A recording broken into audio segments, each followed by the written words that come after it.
You don't know what I've seen, Santos. You don't know what I've seen. You don't know where I've been.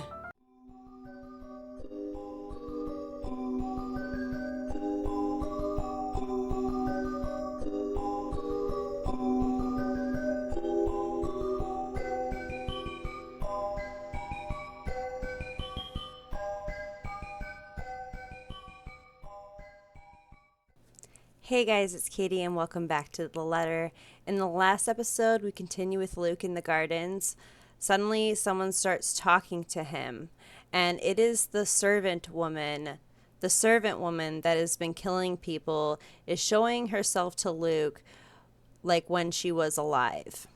She talks about how he is a kind and loving Lord, and the way she talks is just like she speaks so highly of Luke and just like keeps praising him and stuff like that.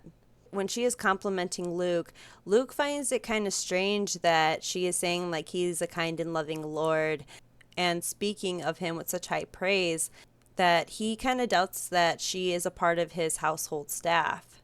Luke asks her for her name, but she kind of evades his questions, saying that he can't comprehend it. Luke's patience runs thin, and he says that he will call her a cab to drive her to the city, but then she's like, well, what if I do not wish to leave? And the atmosphere just gets really creepy and awkward. Luke gets really mad and says he's going to issue a complaint against her, and if she knows any better, that she will find a new employer. She tries to tell Luke to come with her, and when she reaches out to like touch him, he recoils back from her and says that he wants to vacate her from the premises, and that's when her face completely changes. She has like a creepy twisted smile, and just her whole aura has changed. Scared of what he's seeing and hearing, Luke makes a run for it into the mansion, and he runs into Johannes. Luke tells Johannes about the woman he was just talking to, and Johannes says that there's no one in the staff that goes by her description.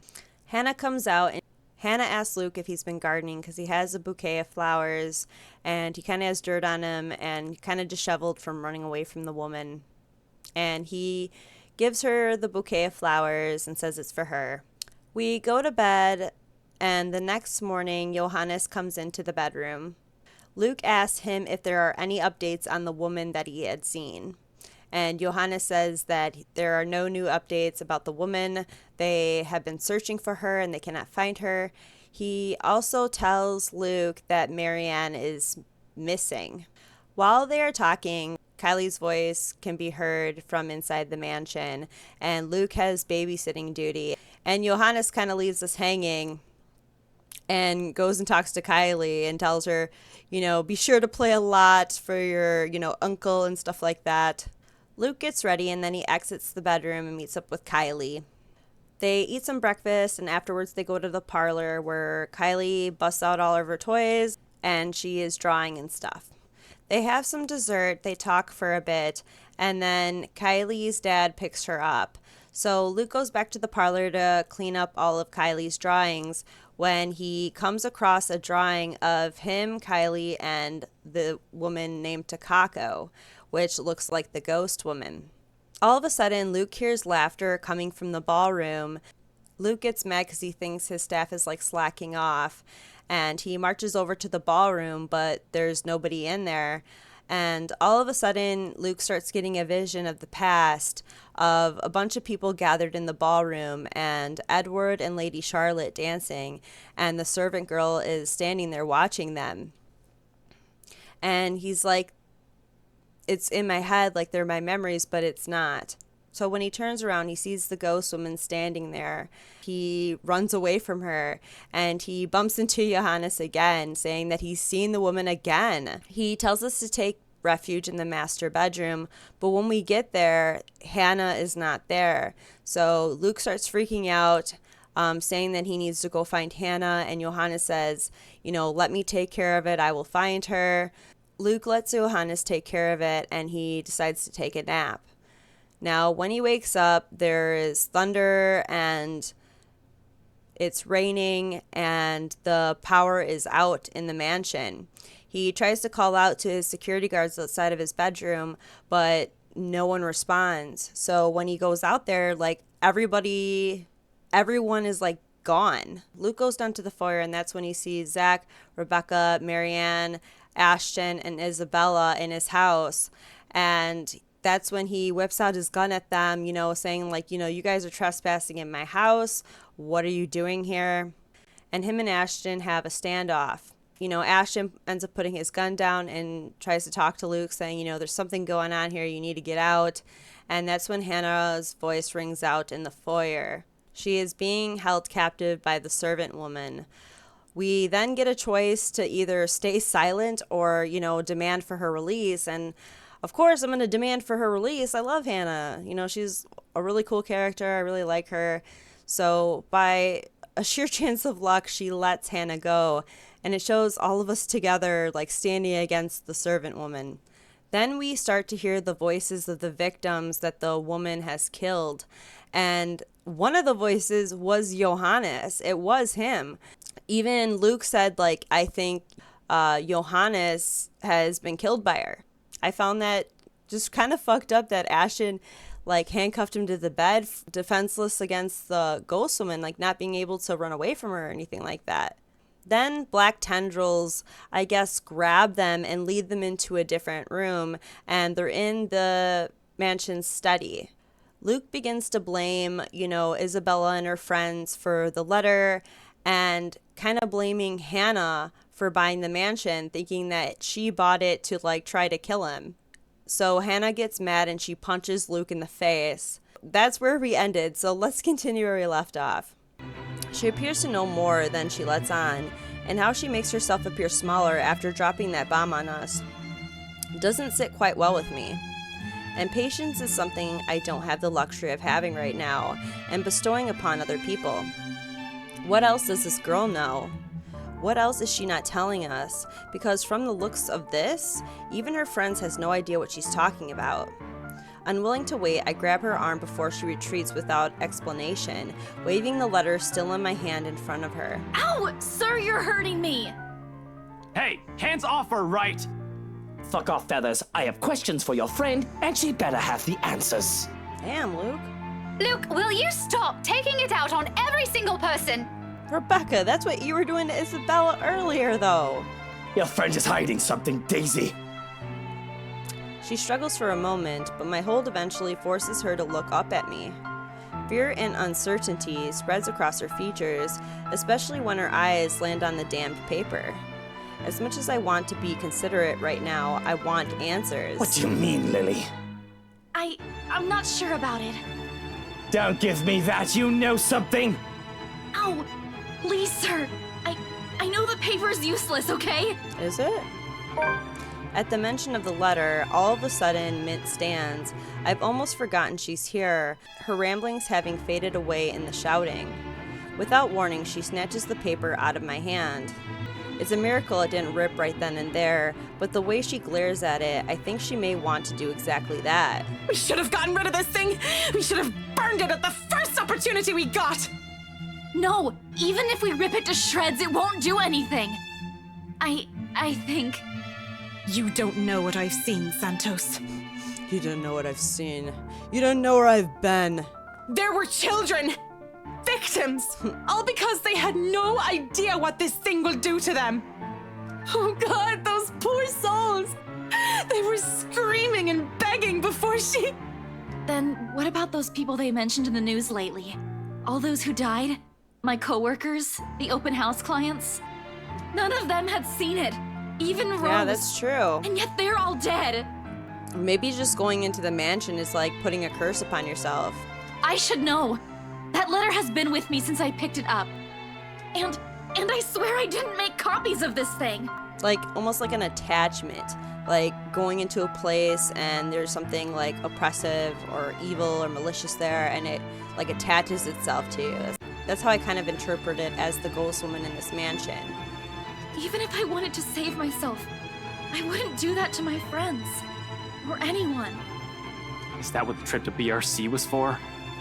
Yes, I'm sorry. I couldn't tell you guys until I was certain. None of you believed me the first time.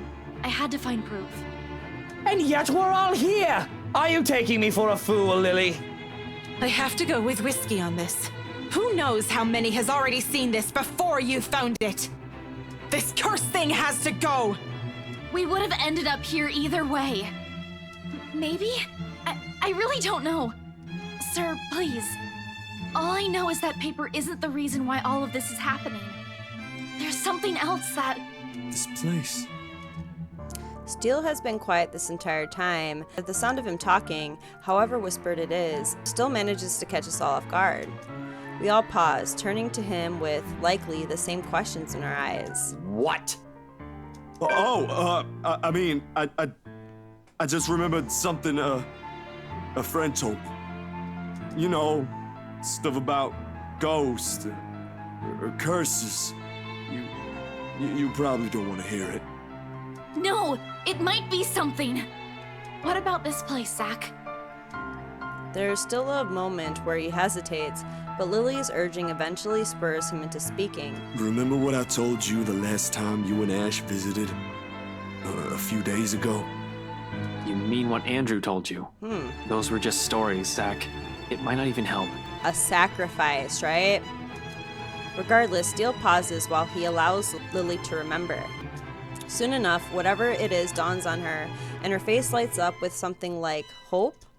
Of all things, in this nightmare, hope? Her head snaps up and she reaches for Steele's arm to give it a squeeze. Reassurance or confirmation? The meaning is lost even to Daisy, who glances at them baffled. Belle, what are you... Becca, it's this place. What? You mean, like, burn this place down? I still think we should get rid of this letter before we start thinking of destroying a place with some historical value! What? No? We are not burning a multi-million-pound mansion, you peasants! I just spent a fortune on this! Seriously, Luke, are you really more worried about that? Buttercup, marching, millions. It's gonna take years getting all that money back. Jesus, Luke. Well, you certainly won't be getting any of that money if you're dead. True? Really, Luke? Is that more important than your life? Facts. Bloody fucking hell! Not only do I have trespassers on my property, but they're also arsonists! It's not only that. Think about it. Then they proceed to tell some ridiculous narrative about the supernatural. Stories about ghosts, legends, curses born out of the great anger and pain, and whatever else people use to scare children. Not that I believe any sort of it, as if knowing will help. Bunch of loons, these people, officially off their rockers. To think I'll be stuck in this nightmare with people like them. What did I ever do to the world? Of course, it's all absurd until... I think it's just like what the professor guy said. Just like that old story. You know, unless it's like Indian burial sites, the place around it probably has like so much energy because of how they died or, you know, what had happened. And it's like, what if that's the case with this place? What if the land was cursed, you know, and they built the mansion on it and just bad stuff followed? I'm just creating a theory. This mansion and some other thing might be keeping her here. Yeah, true. You know, something he wanted in life, but never got to have. Something like that. Or maybe it's not something, Zachary. Someone. Luke, no! The who doesn't have to be uttered out loud. There's only one person in this room who that woman calls after. Every single one of them has heard it. Bloody hell, it's in the reluctant shift in Daisy's eyes when they flicker over to me, though only briefly. She's also holding information on her own, or perhaps a realization she just had. Doesn't matter. I know when people have slowly started to turn on me, how do they think I lasted in this cutthroat world? Betray them before they do the same thing to you. Put a knife in their back before they can act. Jeez, kill or be killed. Survival in a nutshell. What now? Are they going to throw me at that creature? See what happens to save themselves? I am no fool. No. You're all in on this, aren't you? Are you people implying that my husband, that we should just... Of course! Of fucking course! Luke, That isn't what I... Are you all going to stoop that low? It's nothing like that, Ash. All we're saying is that maybe he might be able to do something about this. Drop it, you guys. We're not leaving anyone here. Feathers. Just like that, their bickering begins anew. Bloody peasants. My head's already aching just listening to them. To think this is all the solution they can come up with? I should have just stabbed all of them and made a run for it. God dang, Luke! You're like a serial killer, bruh. It doesn't help that with each second we spend talking here, the crazier this whole place gets. The voices have become louder and somehow sounding more vicious. If the things in this room start floating, mark my words, I will fucking flip out. Luke is so funny, but he's so real too.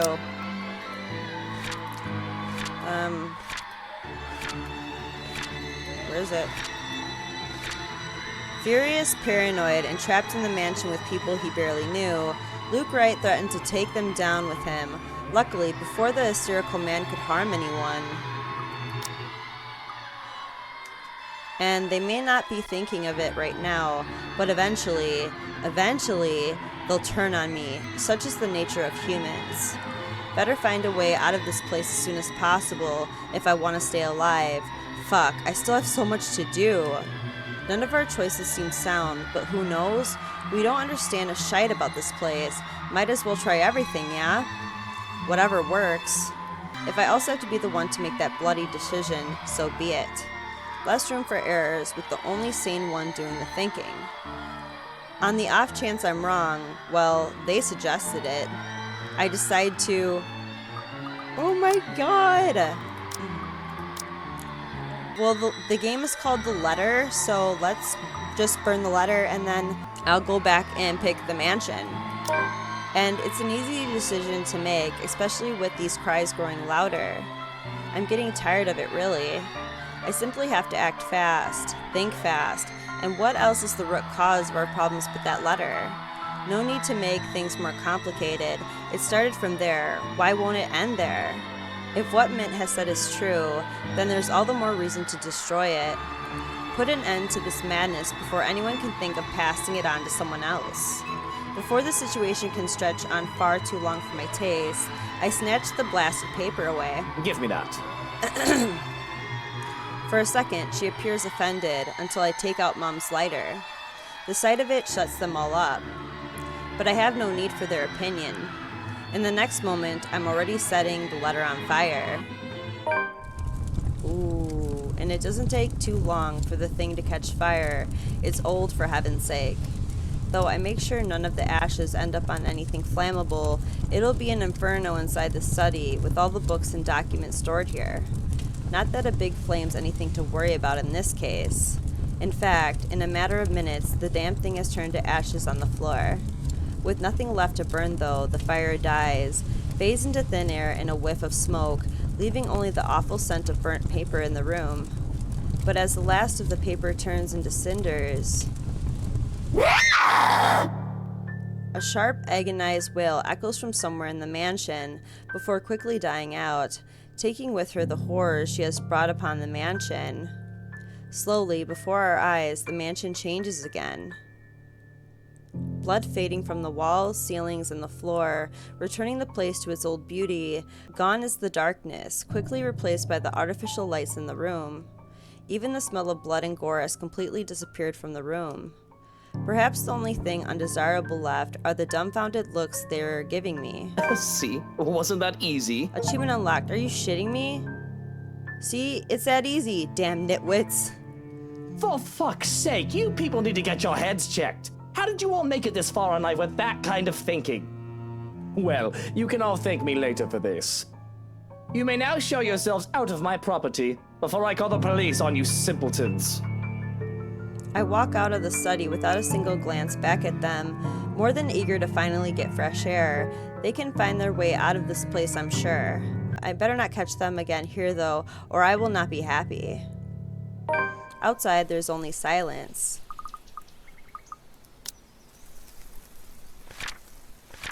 Was it just that easy? Is this a trick? Knowing the letter was the source of this entire fiasco, Luke Wright agreed with Marianne McCullough and started burning the paper. Soon enough, the blasted thing turned to dust while the mansion returned to its usual state, freeing them. It's over. Is it really, though? Deafening. Still. The same hush that comes after a terrible storm has swept the countryside.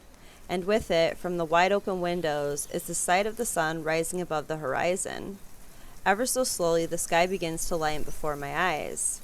Darkness giving way to the warm morning hues, soft rays spilling over the vast expanse of Luxbourne's countryside. Nearby, the trees sway and rustle with the breeze, a passing draft that carries even into this room from outside, cold enough to make me shiver. The remains of a storm that is past. In the distance, I can hear the soft chirping of birds while the rest of the world stirs, wakes. Dawn at last. We are free. Epilogue. Is this the ending? For undisclosed reasons to the public, the mansion is put back on the market months later, while Briar Realty Corporation faced criminal charges filed by one Luke Wright. Dang. Let me look at his branching tree. Where are we? Dang, did we really get up through all that? Whoa, it skipped so much. What the hell is all this? Dang, we skipped like a bunch of stuff. I only completed 7% of his chapter. After the news of the lawsuit broke out and the realty company's declaration of bankruptcy, rumors quickly spread across Luxbourne City. But for those who still believe in the stories of the old, and those who know the truth, it is but a testament to the curse and the secrets the Ermangerde Mansion has hidden for centuries. If there will come a time, those will finally be revealed. Only the hallowed halls of the mansion know. To this day, it stands silent. However, on nights when the wind howls and thunder booms across the sky, some still claim hearing of voices within, of cries and wails that fill the nights and desperate calls of help for anyone who dares to listen. As for those who once tread its halls, Chimena liked his pride and joy. For the first time in a long while, there's contentment. Aww. Despite their problems, Luke and Hannah Wright managed to salvage their 7-year marriage. Aww. Now without its fair share of challenges, of course, especially for Luke. But for the sake of their children, he tries, although the man still fears fatherhood, afraid of becoming like his father was to him. However, with a little help from Hannah, he eventually comes around, especially when the twins are born. He's still far from being a good father. He thinks he will never be.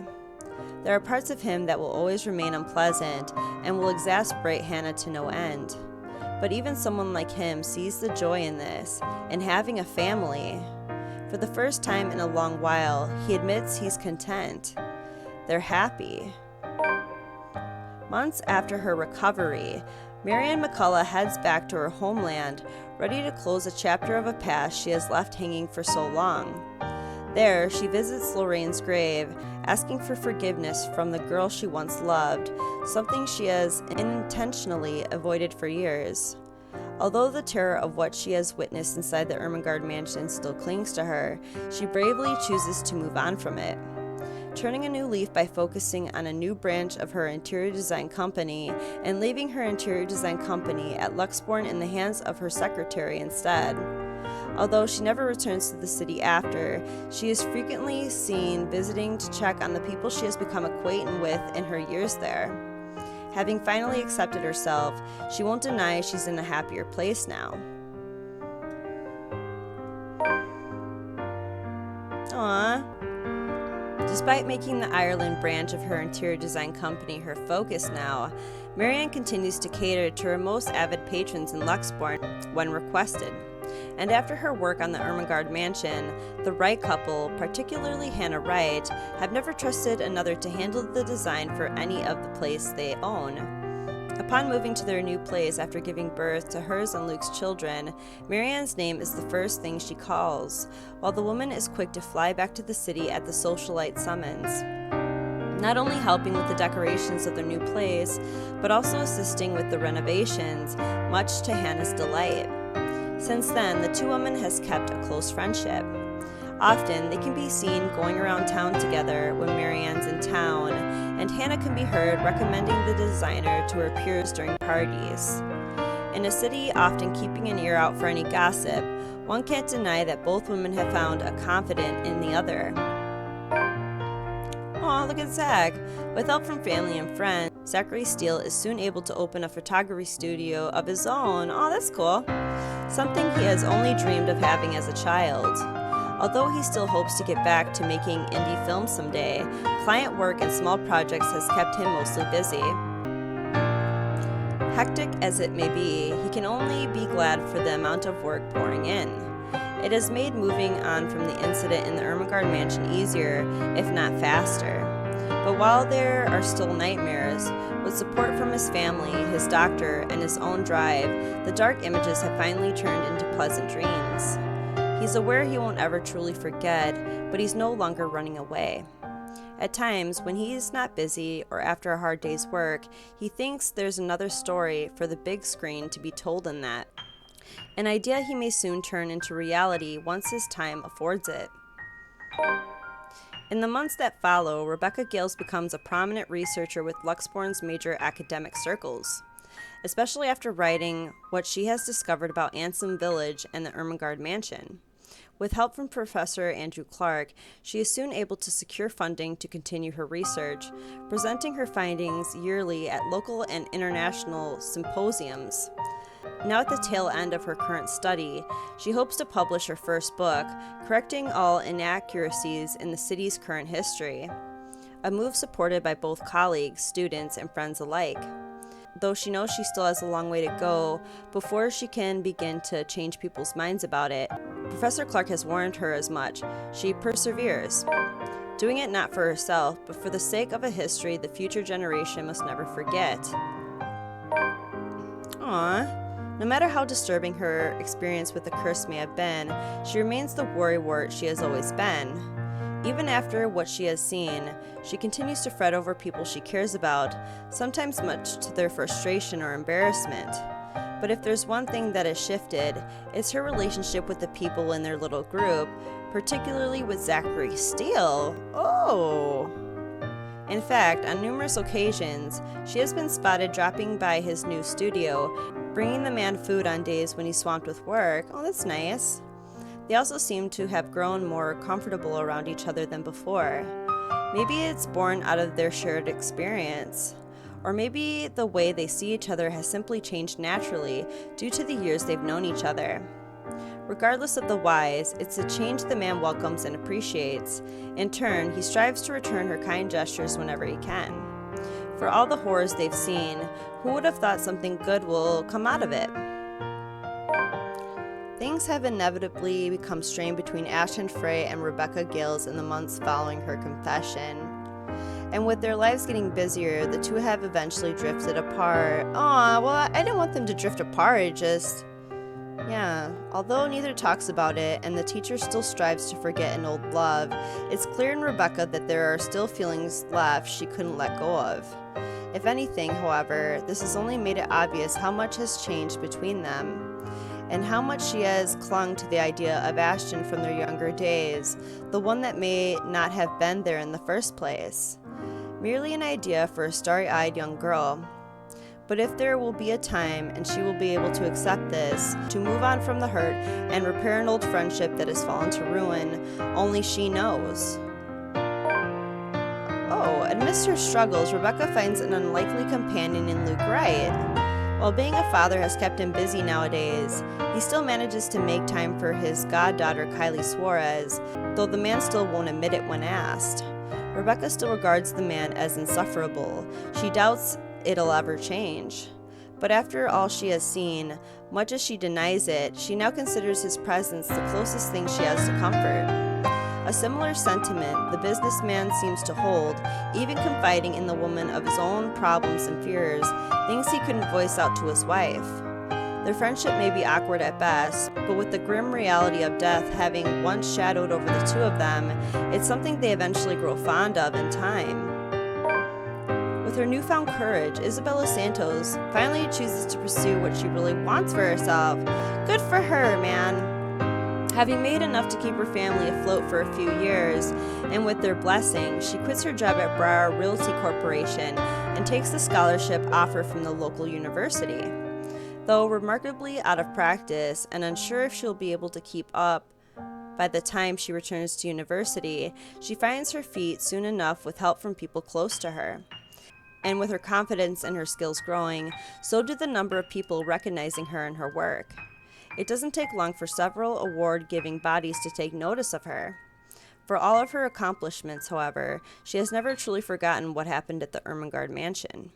The images still remain in her, and on particularly unpleasant nights, terrors continue to visit her dreams.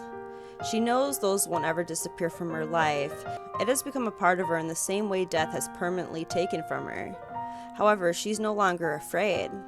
And with a brave face she carries on, earnestly wishing that someday she'll be able to paint brighter, more vivid thoughts on her canvas. An honest portrayal of life and hope amidst the fear. Shortly after accepting the scholarship grant from Luxbourne University, Isabella moves from Samuel residences in favor of staying in a dorm close to her campus. Although Rebecca Gill's quick to offer assistance for the move, she does admit that she will be missing her neighbor of more than 5 years. When all is said and done, she's become fonder of the girl over the years, and with their shared experience over the Kerrs, they have only grown closer. Isabella leaves with a promise to visit every once in a while. And even though she is still jokingly complains about Rebecca's bossy attitude, she confesses that she will also miss the woman's fussing. After all, in a place miles away from her real family, Rebecca is still the closest thing she has to a sister. More than a year later, once everything in their respective lives have settled, Zachary Steele and Isabella Santos finally hold their first exhibit together. That's cool. A project that has been in the making for almost 2 years, after the photographer casually brought it up to the other artist. While merely intended as a small event, it has been surprisingly attended by several members of Luxbourne's upper class and art enthusiasts. Although only a few of the pieces have been meant for sale, the show has brought prominence to Zachary and Isabella's names in the city's art scene. Cool. It has since been followed by several other exhibits by the two, both in and out of the city. Currently, they're planning to hold their first show overseas. Oh, that's awesome! Yet, even with this unexpected, overwhelming fame, friendship between the two has remained strong. Theirs, after all, is a bond that goes beyond being mere partners in a small project. He's her family as much as she is his. While she's aware she has plenty of ways to go, getting back to school has also opened a lot of opportunities for Isabella. At times, part-time work has started to come in droves, and she is able to support herself financially through her art alone, something she has only dreamed of as a child. And when clients are generous enough, she's able to send money back home as well, despite her family's reassurances.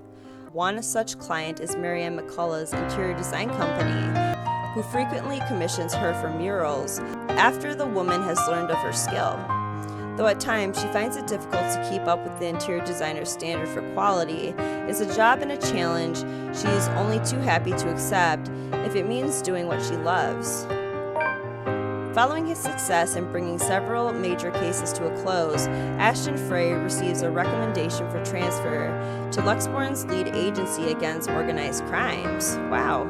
An endorsement eagerly backed by the newly appointed successor to the late Chief Inspector Lee, Abigail Harris. Late? Did he die? Knowing he'll have more resources, leeway, and a bigger chance at ultimately bringing Luke right to justice, Ashton Frey accepts. He still warns the people close to him against Wright and his associates, but only a friendly reminder now more than anything. Though he does worry, he believes they are wise enough to know what they are doing and trust their judgment. For now, he has decided to leave the evidence and the law to speak for itself and take care of the man once the proper time comes. Nowadays, police work and operations keep him busy, sometimes taking him away from the city he grew up in for days on end. A rare thing for him to enjoy once upon a time, yet this time he never loses his drive. simply growing and more determined after having finally found a clear purpose, close to the rush and excitement he dreamed of as a child. Although Ashton still keeps mum about specific details of his work, his experience with the curse has slowly taught him how to open up, especially to those who he knows that genuinely care for him.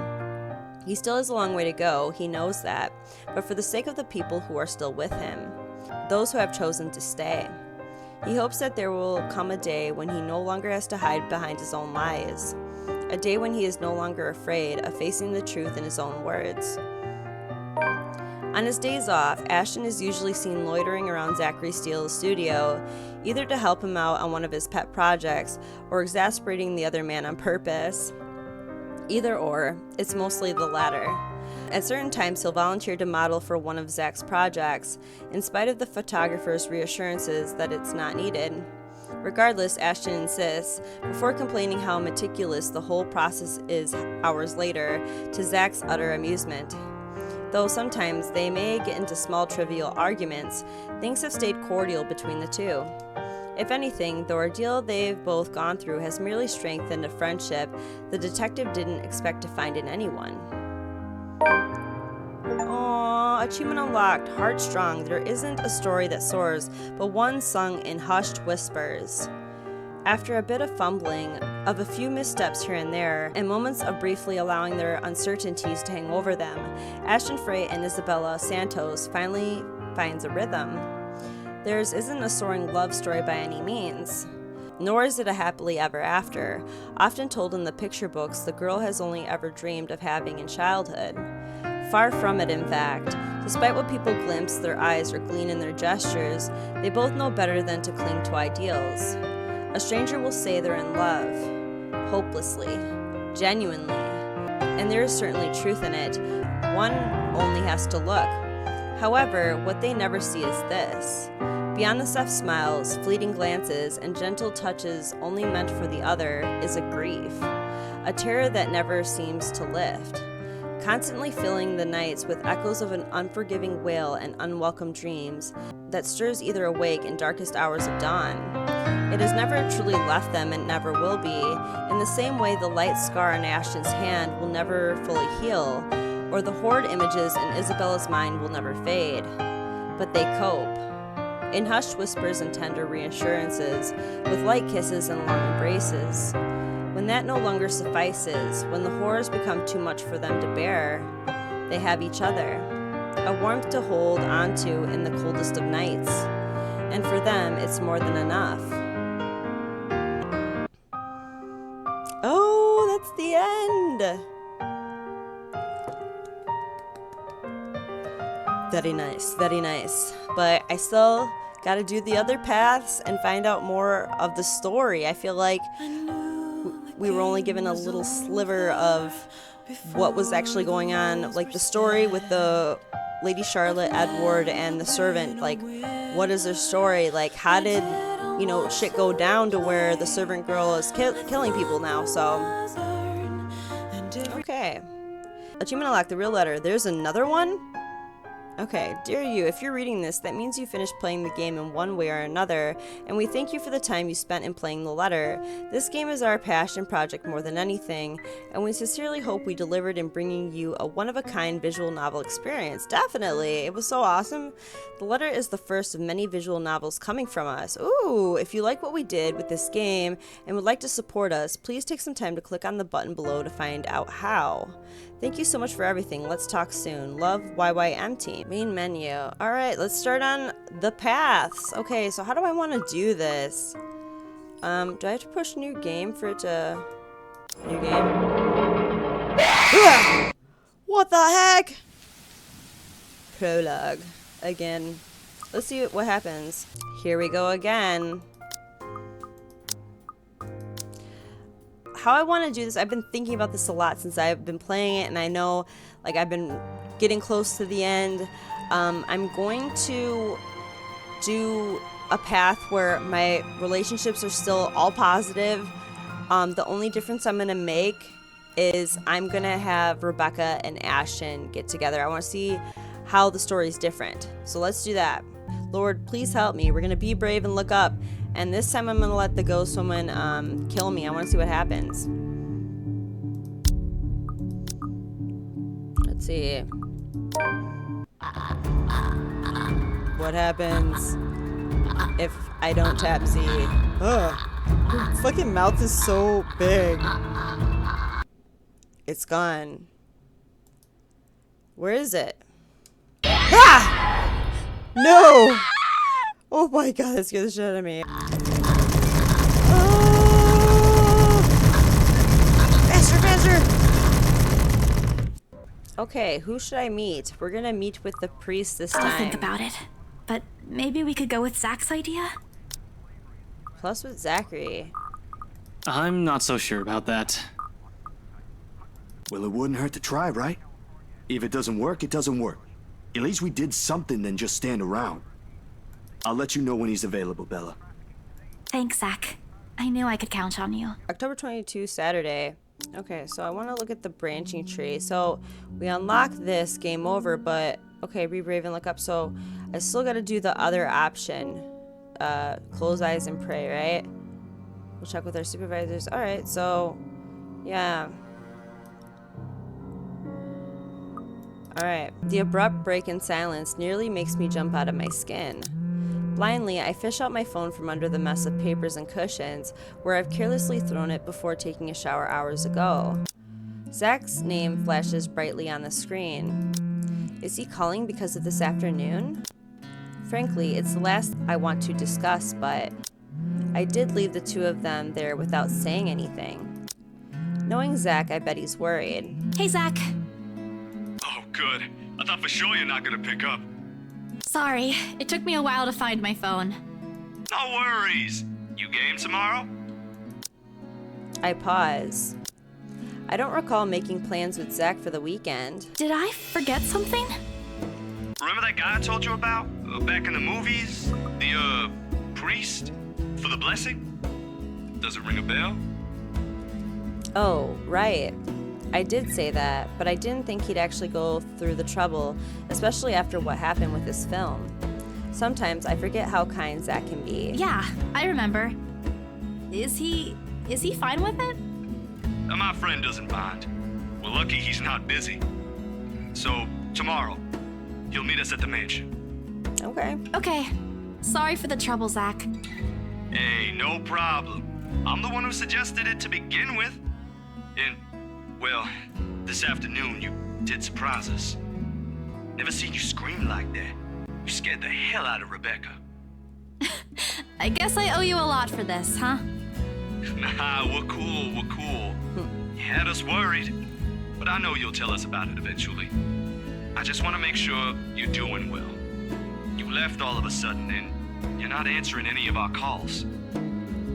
He's trying to get me to talk. Normally, I tell him I'm fine, say a few simple reassurances to put their minds at ease. Now, nothing will form. I can't bring myself to say anything.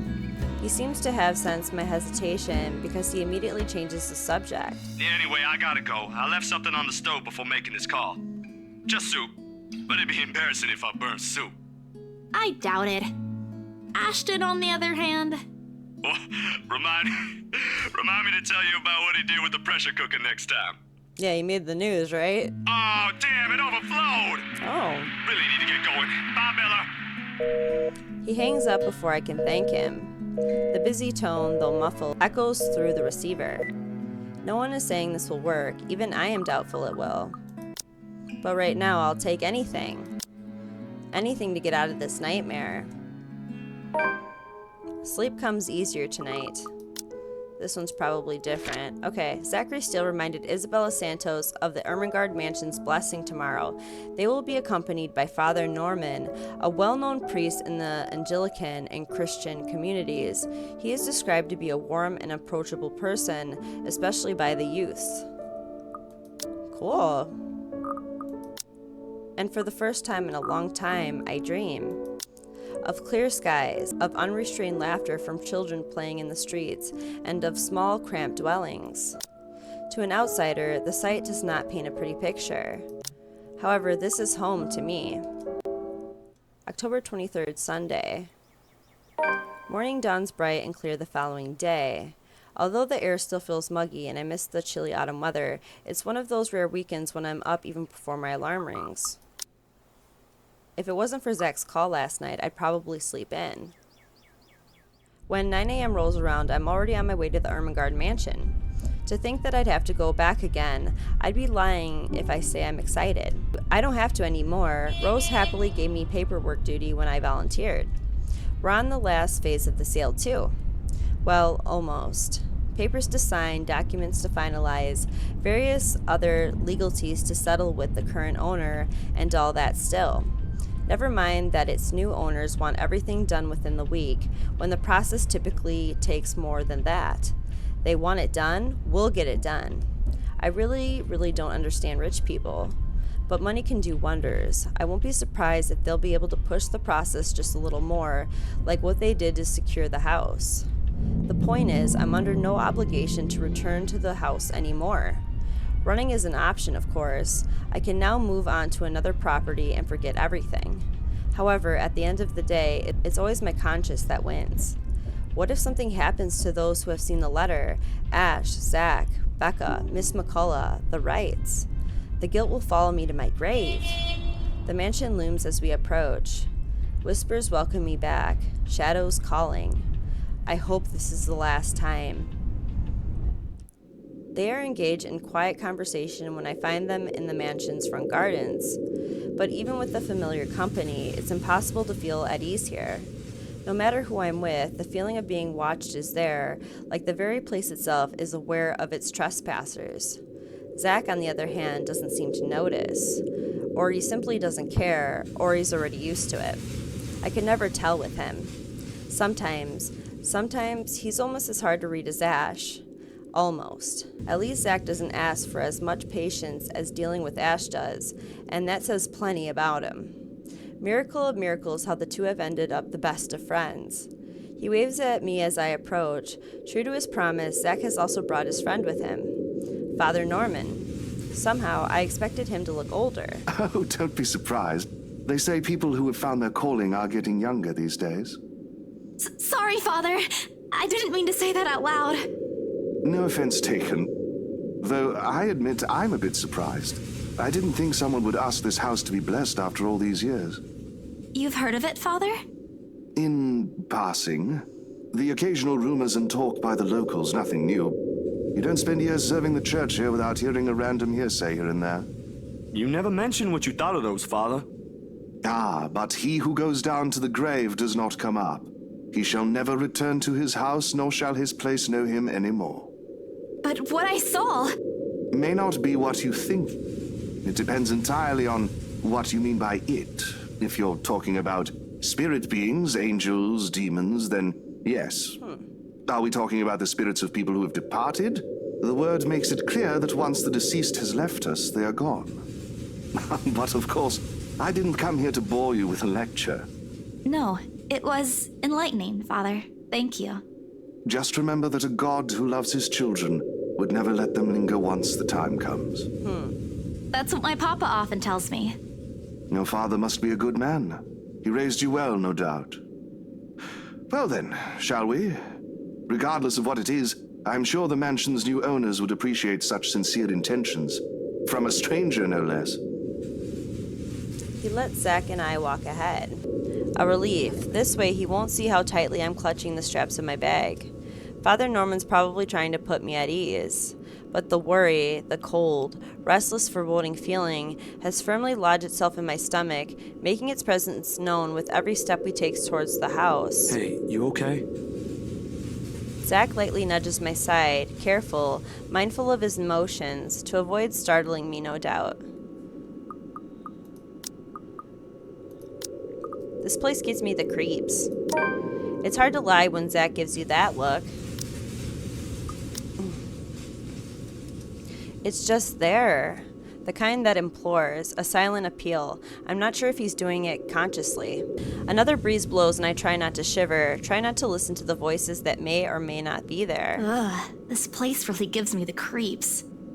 It doesn't seem more than an ordinary house to me, though. Damn, I should have brought my camera with me. I saw a few areas that'd be good for a shoot. You think the new owners will allow it? Shh! What if you catch something? Or someone in one of the pictures? That did happen. It just means they want to be seen, doesn't it? Don't ask for it. It's not like we can stop them if they do. You're really not helping, Zach. All right, sorry. Don't worry. I don't think whatever's inside this house will do anything. Yeah, sure. I'm here, yeah? I'll take care of them. Or I think I can. You're not that scary, but thanks. I'll be sure to run behind you if I see one. Ridiculous talk, though the temporary reprieve it lends is more than welcome. He offers me a smile in return, the least he could do. And with a slight motion of his head, he gestures for us to move ahead, while my own fears are left forgotten for the time being. The thing inside my bag clatters softly against each other while I rummage for the keys to the mansion.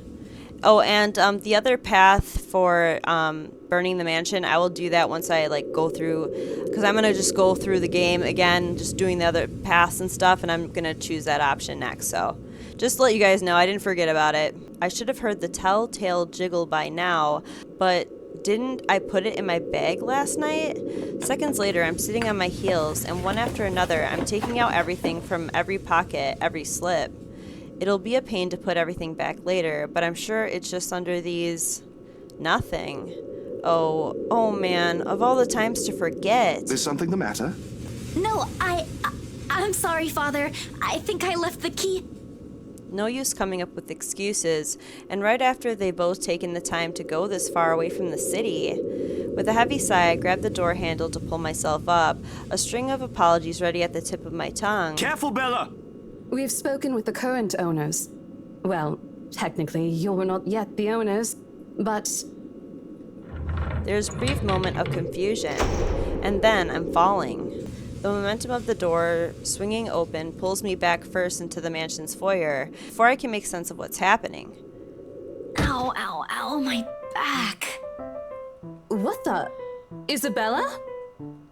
No time to nurse my bruised back or make up excuses, because the next thing I know, Zach's gently pulling me upright by my arm. Rose looks down at me with mixture of apprehension and something I couldn't quite place. I'd say it's relief, but... Ah, sheesh. Good going, Isabella. Right after you volunteered to work on the papers. And standing behind her... Ma'am Hannah! Mr. Wright! Oh, Isabel. We always meet in the most interesting circumstances. A complete understatement, darling. What are they doing in my house? Abruptly, he waves his hand at Zach and Father Norman like their presence is a slight against his own. I thought you said you wanted to do paperwork duty. What are you doing here? Like a deer caught in the headlights. Unfair, Rose. That's putting me on the spot. And it leaves me no other choice but to answer. The reason why I'm here? Well, spit it out, Lily. We don't have all day. I'm just here to make sure everything is fine before you move in. I am so sorry, Mama. You said I'll go to hell if I lie. I likely will after this, but there's no other way. Well, it isn't entirely a lie. I am here to make sure no one disturbs them after they move in. It just so happens that what I'm checking for and trying to drive away is of the paranormal variety. Oh? The house appears impeccably fine to me. Mr. Wright shifts his eyes around in a careful manner, as if he's looking for faults in every crevice of the house. The grin on his face, though, when he returns his attention to me, is similar to what my Kuya Jordan had often given me when he was up to something. Usually a scared prank that inevitably ended in me crying. I never did forget the way my brother sneered at me then. A part of me thinks that, perhaps, if I hadn't been the object of his mischief in childhood, I would have grown a little braver. Come on, little Lily. Lying doesn't do that cute little face any justice. You gonna say that in front of your wife? I'm a very patient man. Now, why are you really here? Right now, in the face of an almost identical expression, perhaps even crueler than what I'm used to, the lie I told falls apart. The truth is I was just thinking we could have the house blessed before move-in day. And why would we ever need to have this house blessed? For luck? And protection? I shrink under his scrutinizing gaze. For a second, I think that he'll start shouting at me. Instead, he laughs. Not the mocking, jeering kind, but one wondering if he's hearing things right. I'd say he was amused, but I honestly couldn't understand what was so funny with what I just said. Was it really that weird? Wasn't it a custom here? I wish Becca was here to explain stuff like this. That's rich coming from you. When we saw Devlin Court, you didn't. It's a small custom back home. I thought it would be nice to do something that would bring positive energy to the mansion, since this place has been empty for years. And the papers, Isabella? I hope you did those first before this. Of course I did. It's almost done, in fact. But there are some items I still have to double check before finalizing everything. You know I don't sign without a thorough inspection. And well, this is what this is for too. I just thought it would be more efficient to do both at the same time. Here I thought you didn't want to go back. A job is a job, Rose. Gotta do what you gotta do to make a living. Oh, well if that's the case, then go ahead. All right. No need to be so hard on her, Rosie. I personally think it's a nice touch. I was actually thinking of the same thing, but you beat me to it. Darling, Buttercup, please. You know these things don't work. No offense meant to the holy man, of course. That does not explain the though. Oh, what? Look! Dude, did you just say that? What the heck? Bro! All of a sudden, there's an awkward silence that even Rose, of all people, seems reluctant to brag. Although a desire to do so is evident in the way her eyes nervously shifts to Mr. Wright. Meanwhile, Zach's grip on my arm suddenly tightens. He doesn't say anything further, and there's a conflicted look on him when I glance up. That's the face he makes only when he desperately wants to give someone a piece of his mind, but chooses not to do so, mostly to avoid confrontation or fanning the flames to an argument. He has always been like this. Even among his own friends, he chooses to take a placating stance despite holding opinions of his own. Not that I won't say anything. I know Mr. Wright's a client, but you can't just say that in front of other people, in front of Zach no less. If Ashton were here, I know he wouldn't stand for it. And neither do I. There was a reason why bullies back home never touched my younger brother again after I gave them a taste of their own medicine. He might be inches taller than me, but I'm pretty sure I can still land a hit or two. Maybe. If only I'm not going to get in trouble with BRC for it. But before any punch could be thrown, Ma'am Hannah cuts in. Lucille Mitchell-Wright. Ooh, you in trouble? In a voice too firm, demanding his complete silence. What? Instead of answering, she merely crosses her arms and shoots her husband a sharp, disapproving glare. That seems to have done the trick. He immediately shuts his mouth, but not before muttering a few inaudible words under his breath.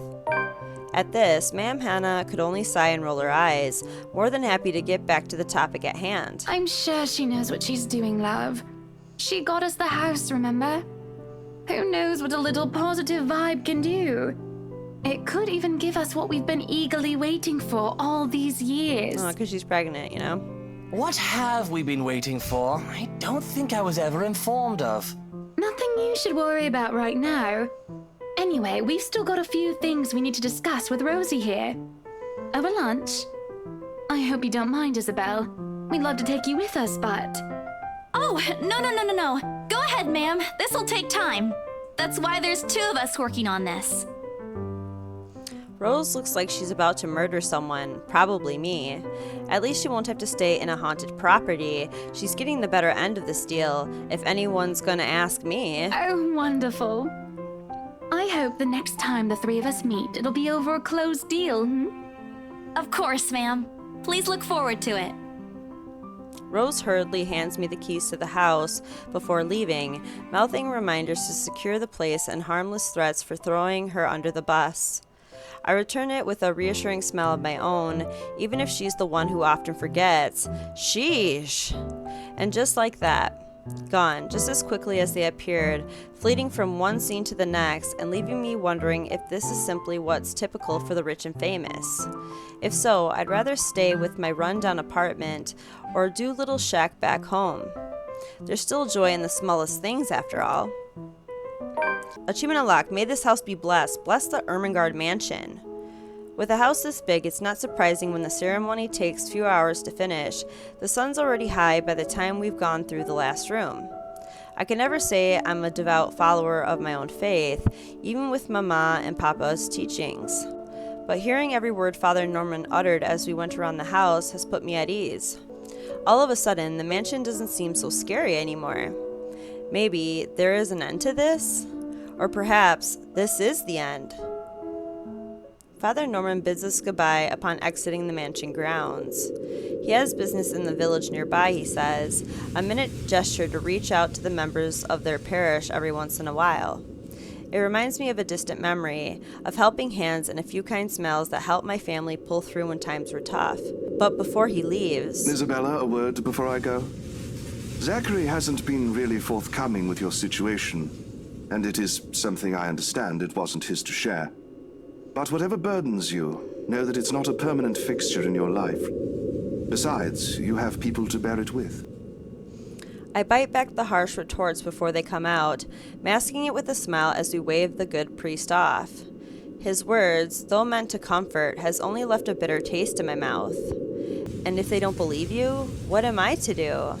A hand lands briefly on my shoulders, taking me out of my thoughts before they take a sullen turn. But my smile doesn't quite reach my ears when I turn to him. Say, do you want to go somewhere? Sure. Right now? Where to?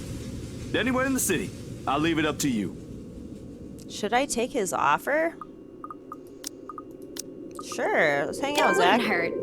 I've got some stuff I need to buy. Groceries. Let's do it. And there's a shop I want to check. Is it real food this time? Let me guess. Rebecca? She's just worried about you. Even I can't eat that much instant noodles. Think of it as a talent. Let's just go, Zach. I smile, a real one this time, devoid of any unpleasant thoughts. Regardless of what happened between us these past few days, I don't want to think harshly of them. Zach had me wait on a nearby bench upon arriving, prior to going off somewhere. He hasn't returned since, and it's been a good 20 minutes of being left alone entirely to my thoughts. In this weather, the city park gives off a lazier and more languid vibe than usual. Where children are usually seen running around and playing, there are now people lying, leaning back on their picnic blankets, simply enjoying the afternoon sun. The smell of food drifts from nearby carts, and if the wind blows in the right direction, one would catch the whiff of freshly trimmed grass. I'd gladly sleep on this bench if I wasn't waiting for anyone. Soon enough, I see his hulking figure running towards me, carrying a medium-sized box on one hand and casually waving the other at me. He's panting when he reaches my bench. Sweat drips profusely from his forehead, but there's a grin on his face. Sorry, the line was really long. You didn't have to run. Really long. You didn't have to run. That's what I said. Sit down first. Nah, I'm good. Didn't want to make you wait for these. I already know what's in the blue box before he opens it. Ooh, achievement unlocked, precious cinnamon roll. Receive cinnamon rolls from Zachary. Yum. Cinnamon rolls, all 6 of them topped with a white cream cheese glaze. The very same one I bought after I sold my first property. After I met Zach, Ash, and Becca. Funny how such a small thing could trigger a distant memory, no matter how mundane it is. I don't say no to free food, but why is he getting me these now? What for? He leans on the empty space beside me, wiping the sweat off his forehead before answering. An apology. And as thanks for yesterday and the other day. Aw, you're so sweet, Zach. You don't have to buy me anything, Zach. You were upset. You haven't been yourself recently, and people kind of miss that, you know? Are you just saying that, or... No, really. Rebecca told me. You know how she is. Ashton, too. Ashton was an ass. He should have been named Ashhole instead. He went a little overboard, yeah. I can talk to him if you want. He'll still tease me about it, even if it's Rebecca telling him to stop. Besides, I can handle him. You always do. And yesterday, when you talked me through my little slump, I thought, hey, I want our old Isabella back. Aw. Are you still upset? There are times when I wish Zach had been my big brother, or Becca my older sister. Father Norman, Zachary Steele, and Isabella Santos went to the Ermangerde Mansion for the blessing. There, they encountered the mansion's new owners, the Wrights. After the blessing, Zachary and Isabella were seen sharing a box of sweet cinnamon rolls at the park.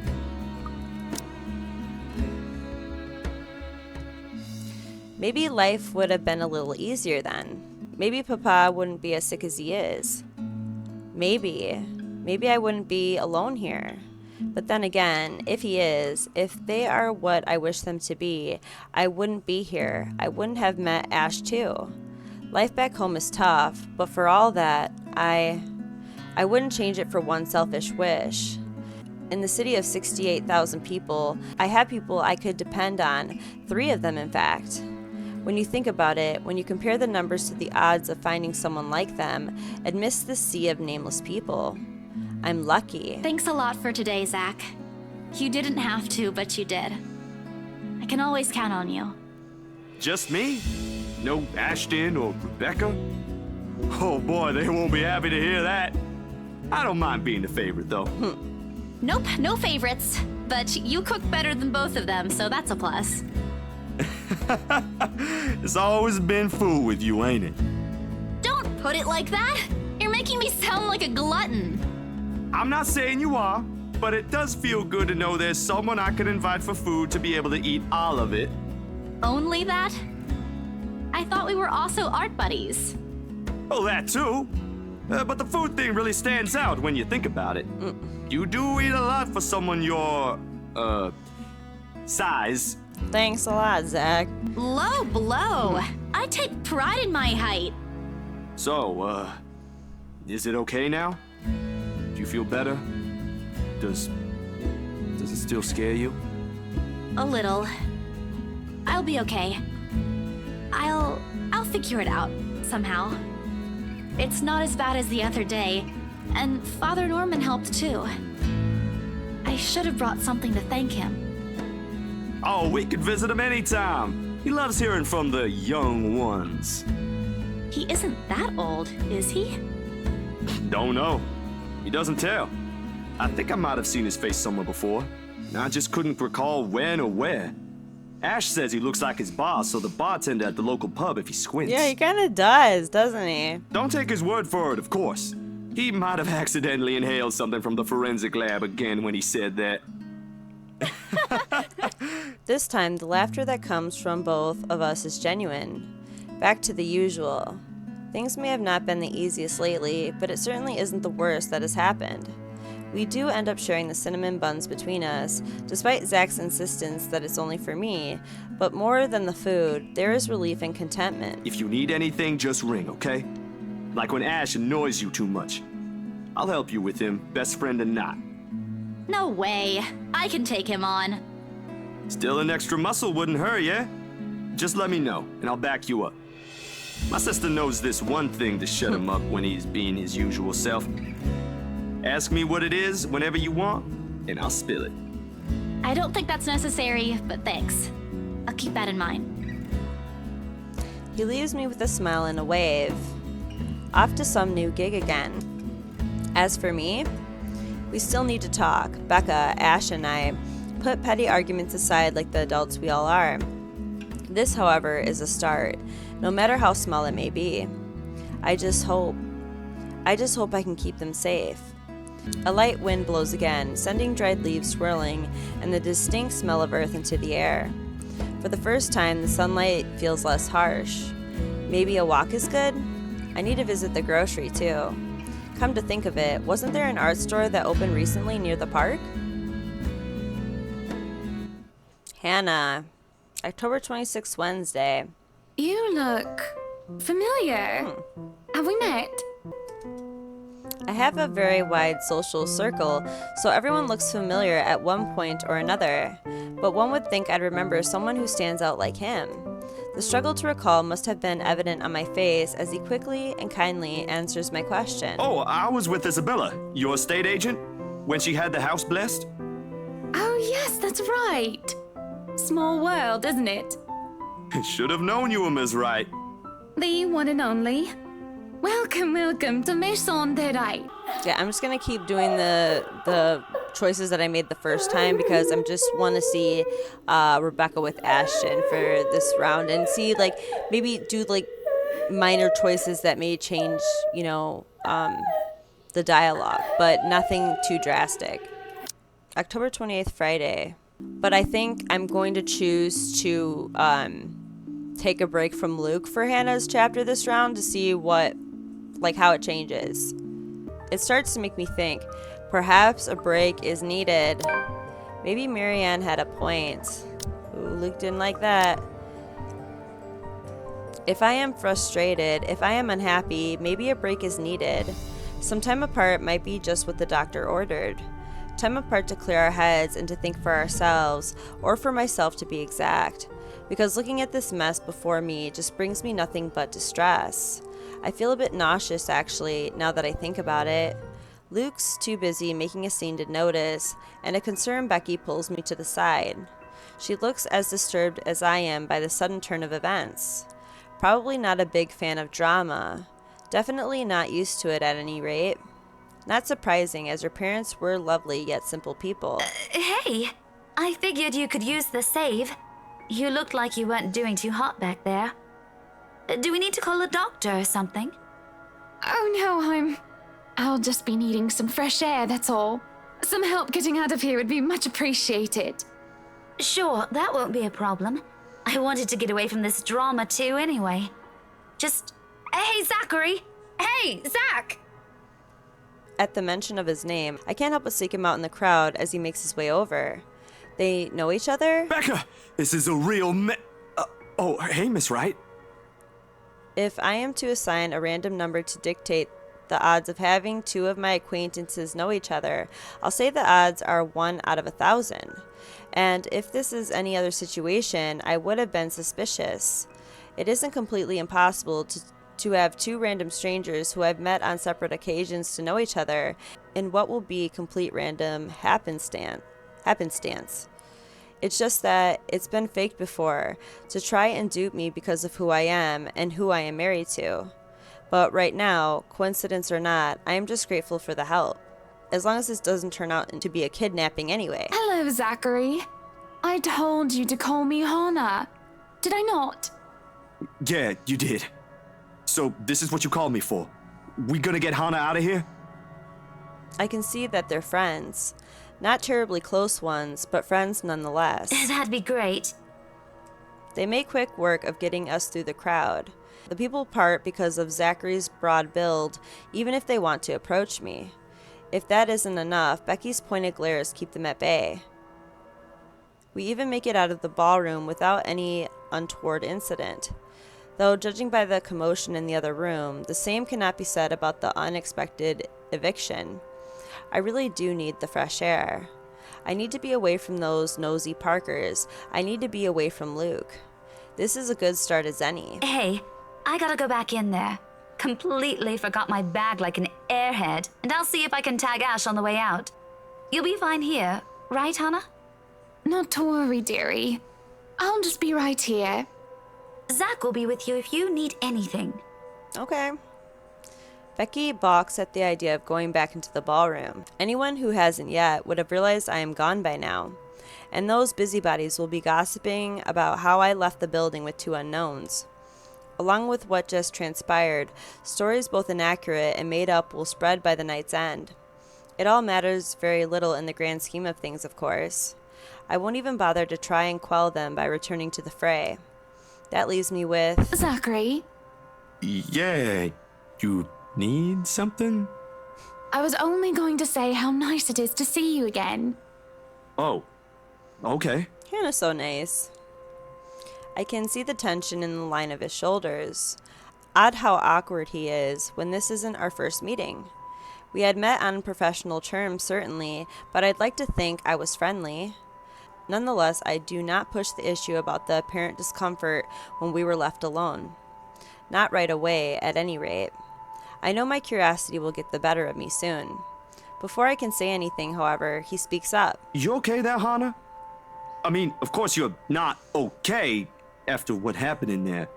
I mean, that was terrible. But you're not gonna just fall down and faint or anything, right? I'm fine. Thank you for your concern. A beat. I should be asking you the same thing. I remember you being a lot more eloquent. Oh yeah, I'm just not too good with staying too long in a crowded room. Or handling intense drama, you know? Sorry about my clothes.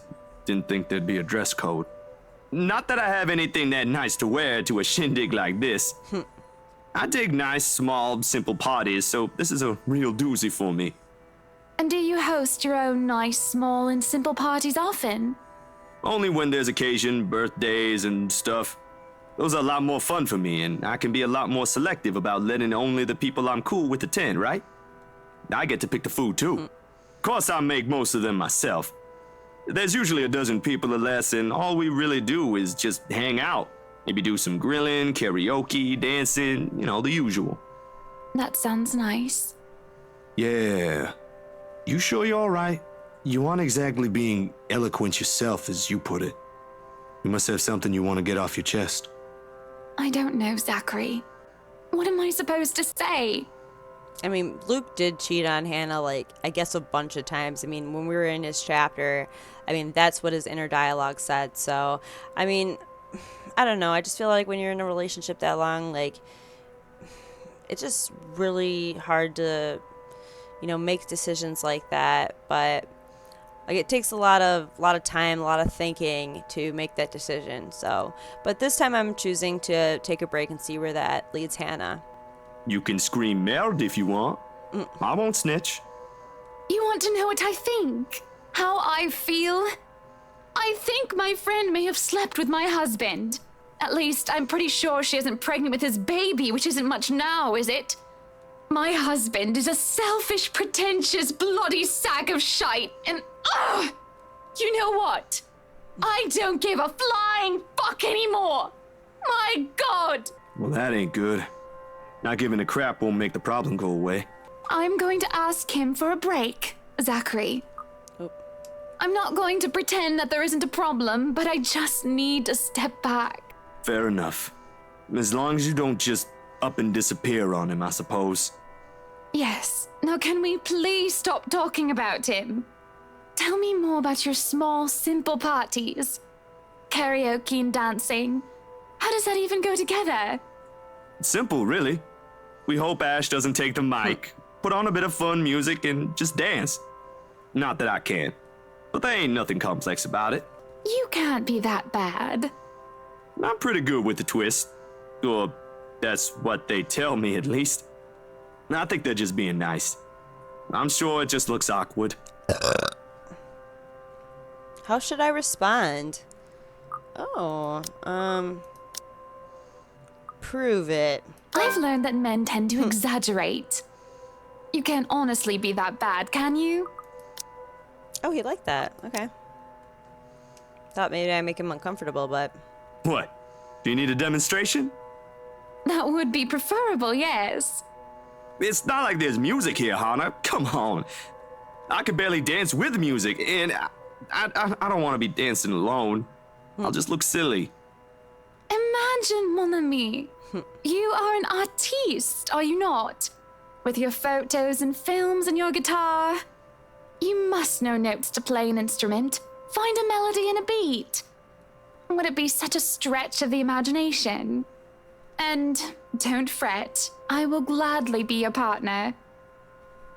I can tell by his expression that he's flushed, embarrassed.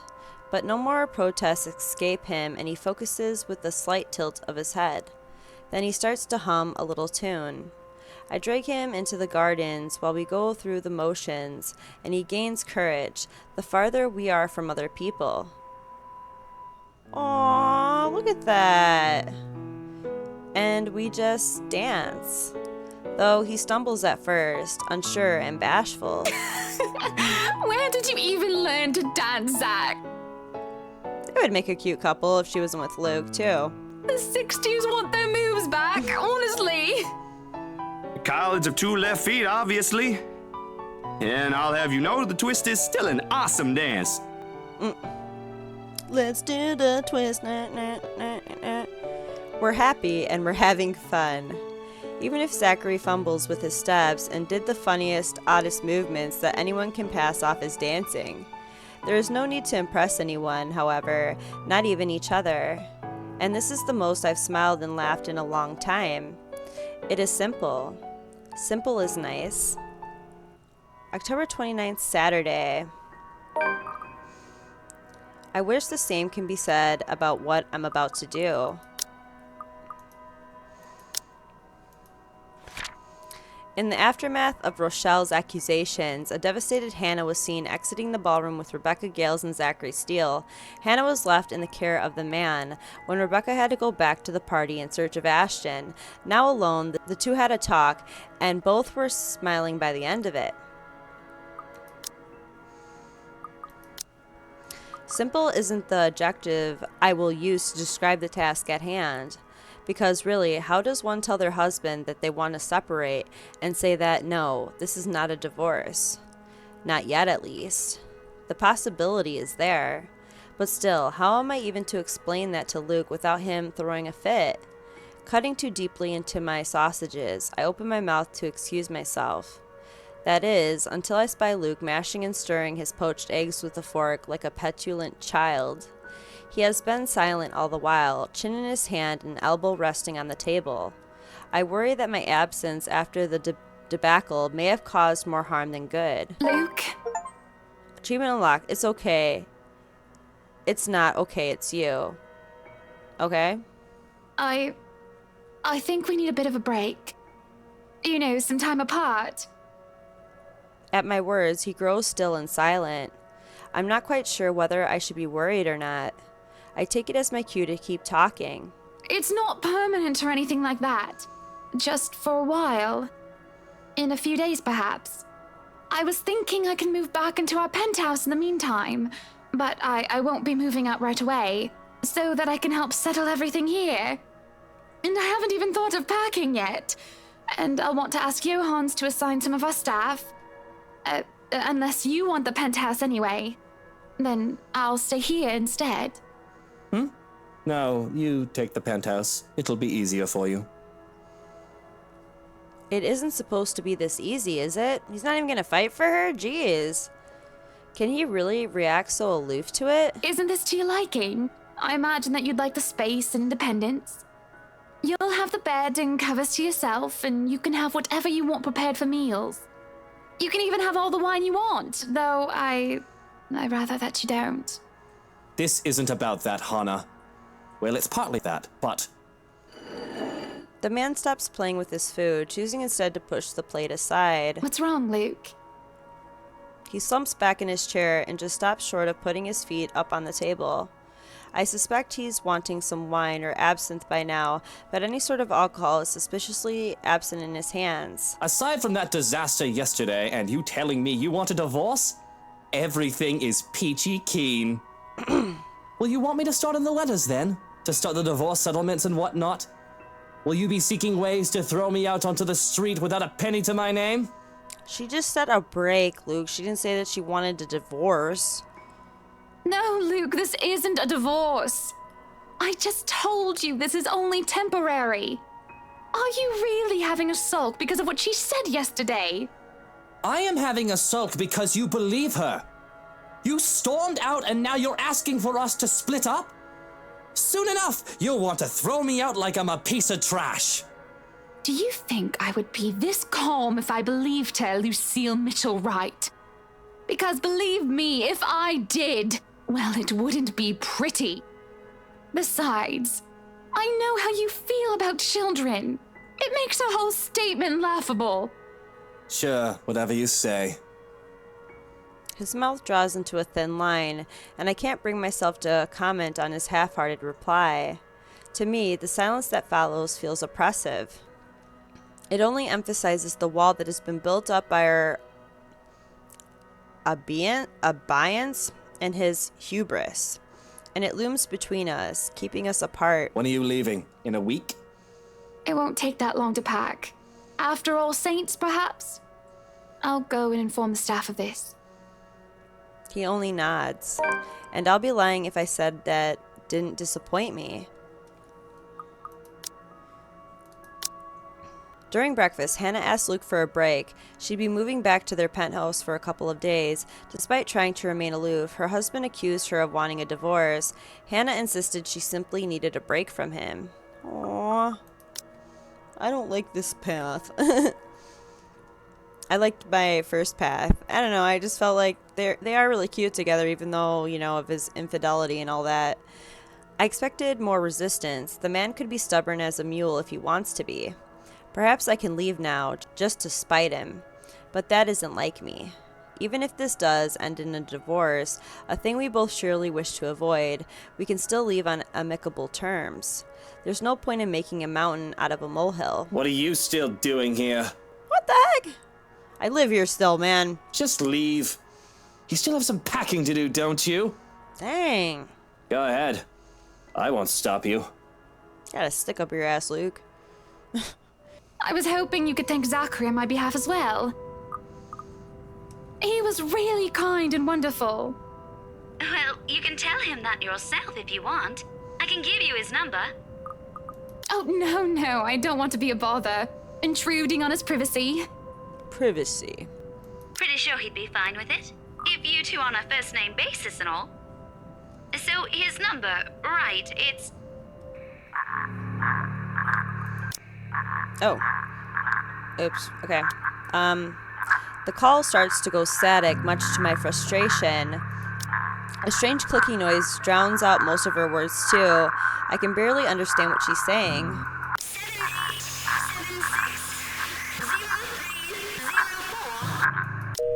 And then the line completely dies. Oh. Oh, shit. Oh!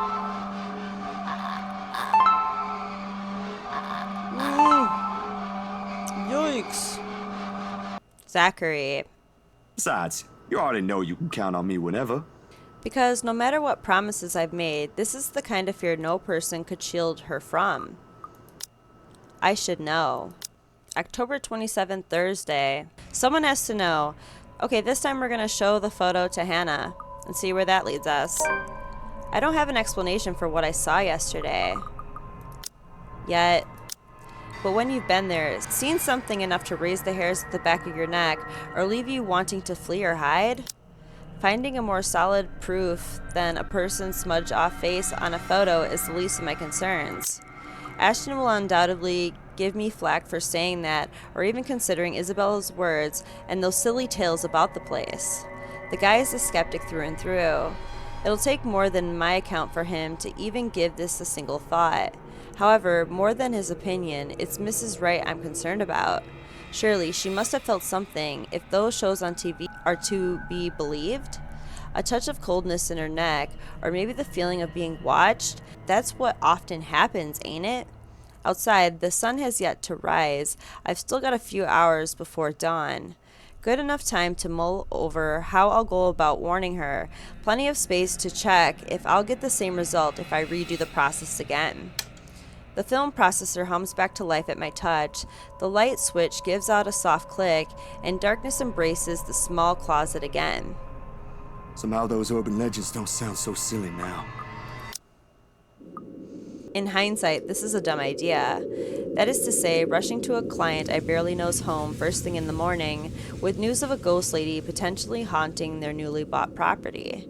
Oh, and there's a bunch of bizarre-looking pictures of Miss Hannah I brought as proof too. So yeah, dumbest idea in the history of my dumb ideas, all things considered. Traveling to the outskirts of Anselm Village at the crack of dawn with only my bike as company, equally so.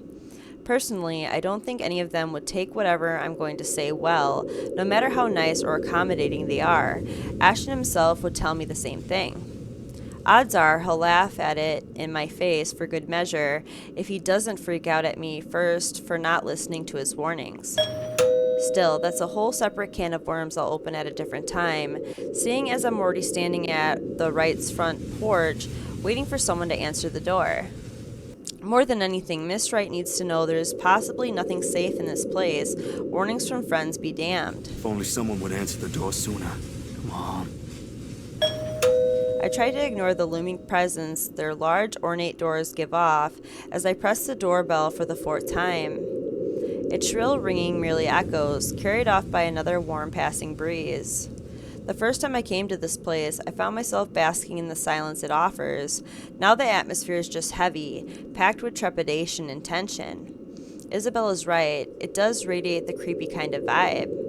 And with the image from the day before constantly flashing in my mind, the unease becomes harder to ignore as each second drifts by. Not wanting to spend more time here than necessary, I ring the bell again. Another long second ticks by without anyone answering the door. If this fails, I can always go to Ash. Not really the most sensible course of action either, but waiting here ain't doing me any good. For all I know, the Wrights could be out of town. As luck would have it, just as I'm about to turn on my heel, a loud thump rises from the other side. It's followed by heavy footfalls and a string of very colorful explicitives about one's parentage. Didn't we have that bloody annoying doorbell replaced yesterday? That Irish guy just cost me a fortune and she can't even fix this nuisance. And where the hell is... Your arms if another po-faced prat is pressing that blighted bell, I swear I'll cut there. Dang. The door swings open and a very irate Mr. Wright greets me, his partly rumpled appearance a clear testament of how early the hour is. And who might you be? I don't recall asking the movers to show up this early. I was prepared to face Miss Wright, their butler more so, but Mr. Wright, I don't quite know what to make of him yet.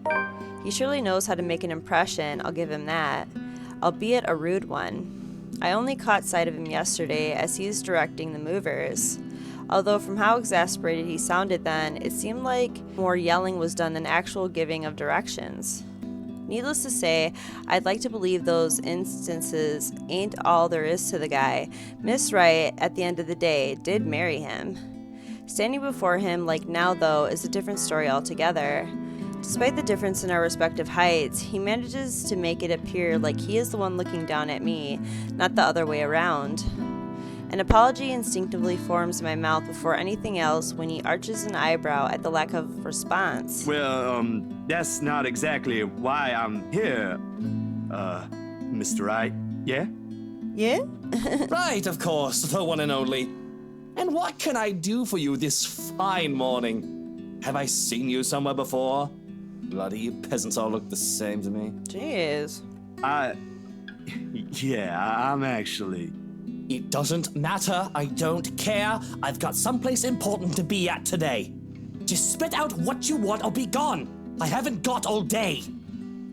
His eyes are sharp and expecting, in spite of his indifferent tone. The very impression of someone whose sharp wits has served him well throughout life. The kind you have to carefully choose your words around.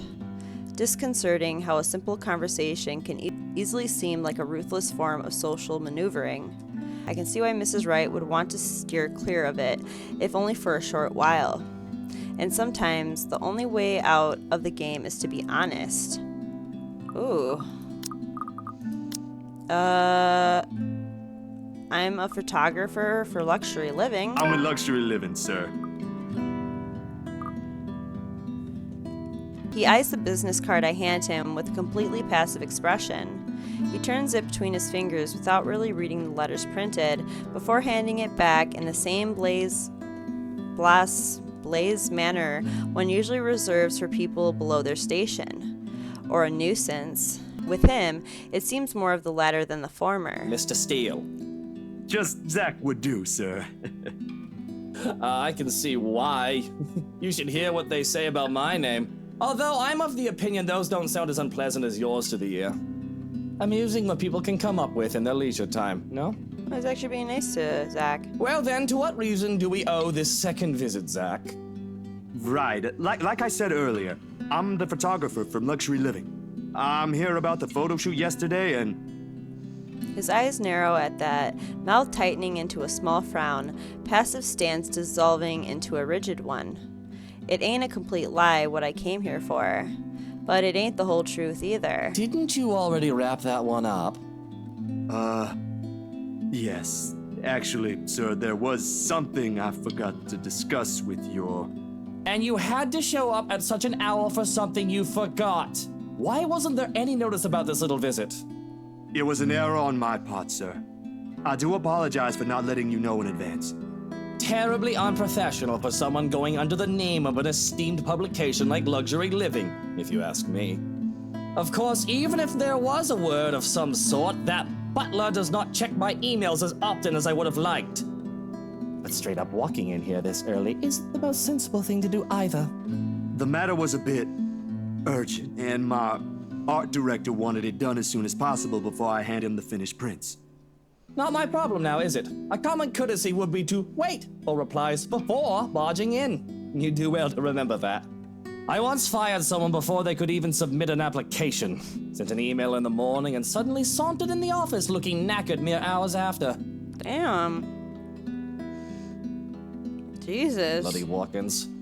That aside, unfortunately, you're going to have to come back some other day. You see, darling wife left not a moment ago. I have not an inkling where she went, or when she'll be back, so you're better off. Love, is it the movers? He stops speaking altogether, and the complacent expression he has collapses on itself. Slowly, he turns just as his wife walks up to him with a step too lively for comfort, a smile too sweet, to be honest. She's very likely heard everything her husband and I have talked about. Going off somewhere. I've got the few things I want them to transfer already. Marianne made this splendid arrangement for the music room and... Love, are you listening? I thought you already left, Buttercup. You got caught in a lie, Luke. She musters a frown, a pout more like. The mischievous gleam in her eyes when she glances at me says all there is I need to know. I would have laughed at her antics if it wouldn't offend the other man. But as it is, it's better to let his wife have her fun without any reaction from me. I'm treading on dangerous grounds with him already. Well, I most certainly have not left yet. I wouldn't be standing here if I did, would I? Of course you wouldn't be, darling. But don't you need to be somewhere else today? Something with Marianne? Shopping, girl, things? Oh, I'll be leaving in a few. Unless you want to join us. No thanks, darling. I'm afraid my liver, it's killing me today. Ooh. Ooh! I thought as much. Oh my god, Luke. Such a character. You needn't have to worry. I'll be gone in a few. It's just that I heard we have a visitor. What kind of person would I be if I didn't greet him before leaving? A very gracious one, I'm sure. Zachary, right? Zach? It's a pleasure to see you again. Likewise, ma'am. I was actually looking for you. Is that so? What for? A huge display of unprofessionalism is what it's for. Shush, darling. Let the man speak.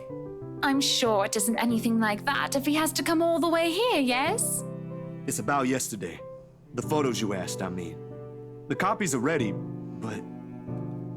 My hand stills as I'm about to fish the prints out of my pocket. A short second passes, that which strikes me how I didn't think of this through at all. How I'll go about telling her regarding the strange photos, or revealing this to her in the presence of another person. Her husband gazing over us like a hawk doesn't provide any sort of comfort either. And just like that, all the words I have been practicing to say on the way here inevitably fall stiffly off my mouth. Miss Wright must have noticed my hesitance, because shortly she gives her husband's arm a gentle squeeze, a tender smile gracing her face. Unlike the first, this one is meant to appease. Love, I think Hansi might need some of your input for the final guest list. Could you check on him, please? Bollocks! Why in all Luxborn do I have to be there? Doing tedious jobs are what he's being paid for. Because if we end up with people whose faces you do not want to show up in our housewarming party, we won't be hearing the end of it. Unless a heavy dose of liquor's involved. You know what the doctor said about that.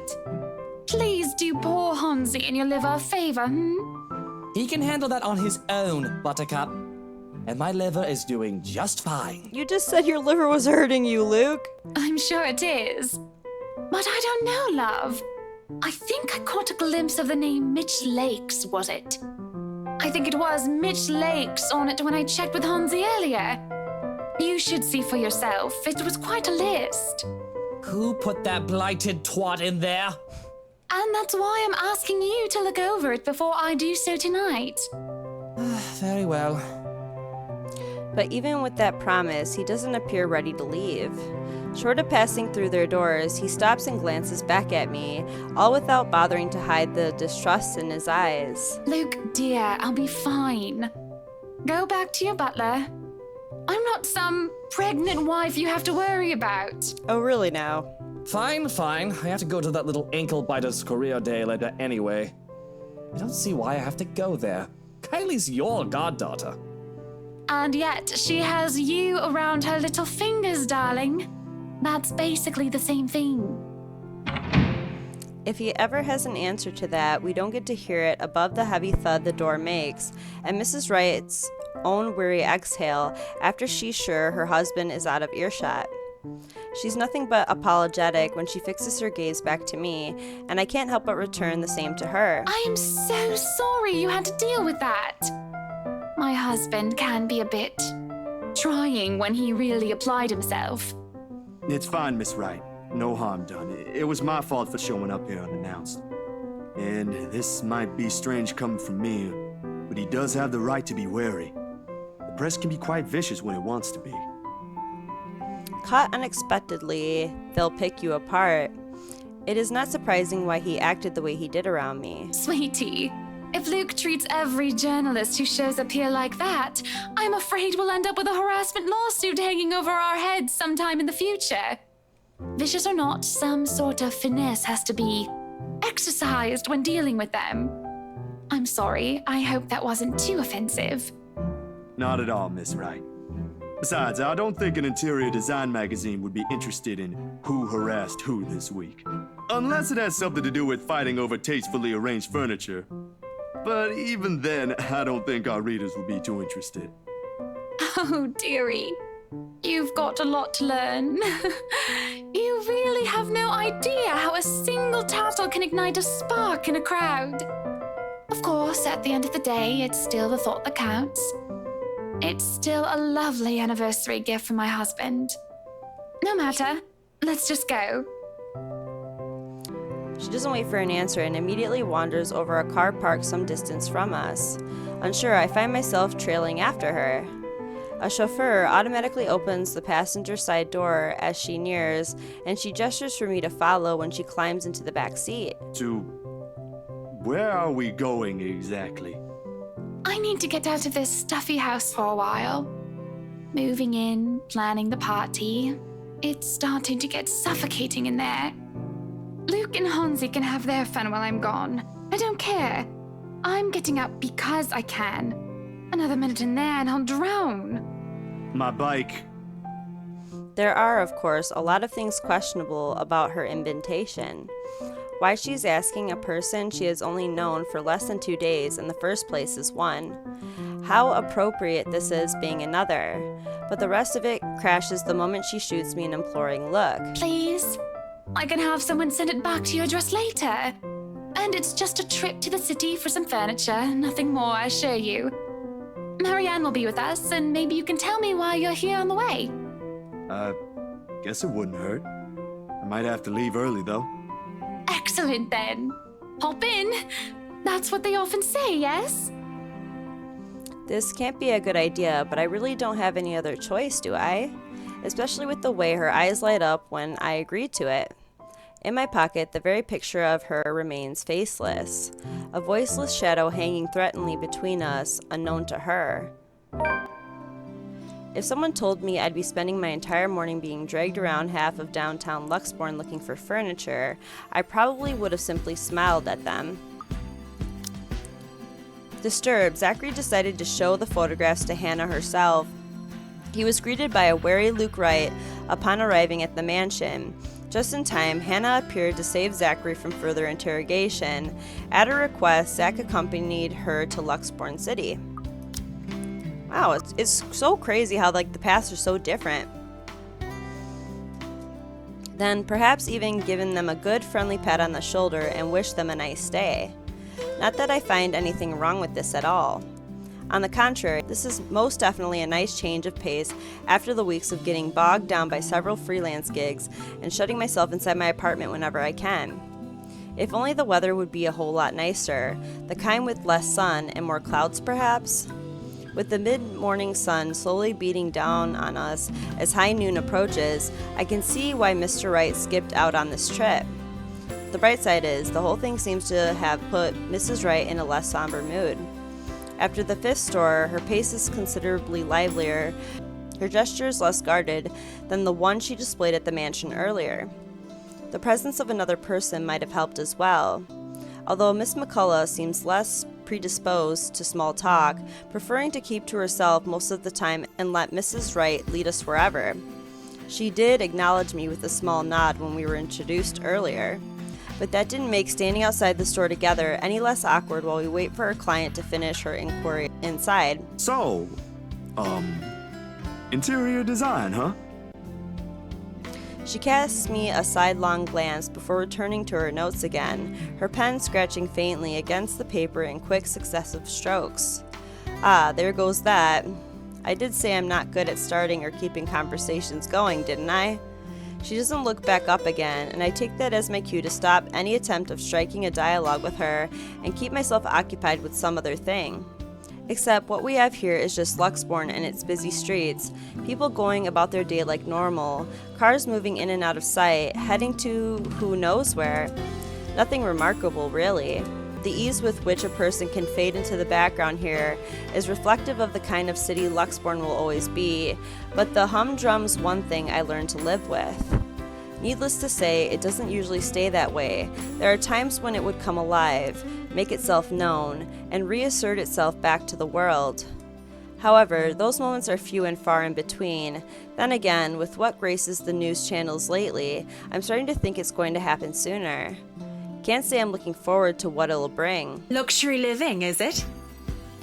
Her voice effectively cuts through my thoughts just as I count the 13th passerby wearing a hat today. Beside me, I can hear the faint rustling of paper and the clicking of her pen as she stashes them back to her bag. Excuse me, what? The magazine you're working for. It's Luxury Living, isn't it? Oh, yeah. You've been featured by them before, I take it? A few years back, yes. For just some issues. My designs still appear from time to time, though not as frequent as before. Gotta have room for new talents, right? It may not show in her face, but the pride is evident in her voice. Good folks, the people running the publication. Tell me, is DK still on the editorial team? I wouldn't know. I've only started taking jobs from them this year. Freelancer, you know. Good man, that guy. Anyone in our field should meet him. He had a lot of things to say about art, all of them relevant. Learned a lot from him, actually, even if we both came from 2 different fields. I hope he's in a good place. I haven't talked to him in a while. Anyway, your portfolio must have been good if they gave you the job. They don't easily assign big features to freelancers like this. I wouldn't say I am, but experienced, you know? The more you practice it, the more you learn the tricks of the trade. That kind of stuff. That's true. I know what you mean. Still, you've got to keep up with the competition. Each year, a new talent emerges, and, well, you never know. Clients can be a bit fickle-minded with their choices, believe me. Speaking of, do you think you'd be up for a new client after this? Think so? Depends on how big the project is. She reaches into her bag again, this time to pull out a business card, which she hands over to me. When you're free, send your portfolio to Chris. He's my assistant. He's been looking for a decent photographer to help with updating the studio's portfolio. Nothing urgent, but the sooner the better. Well, that's nice of you, Marianne. Not sure if I'll have the time to squeeze this in. But, alright, I'll give it a go once. Marianne, could you look this over for me? At that very moment, Mrs. Wright emerges from the store. When I look back to Miss McCullough, a mask of professionalism has returned to her.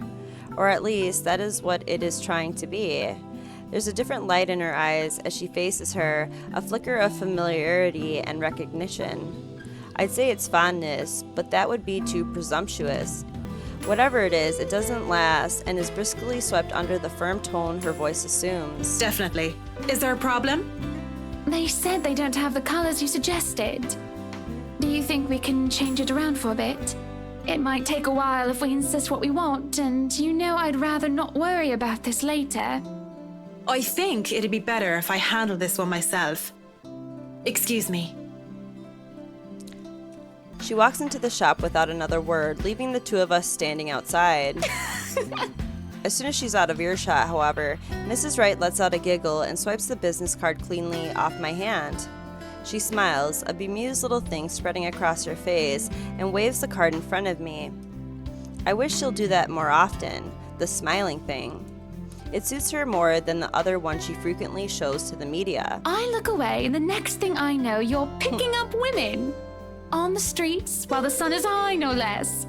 I'm not sure if I should be appalled or amazed. Whatever happened to the Zach I met a day ago? About as tall as you. Photographer. Quite the gentleman.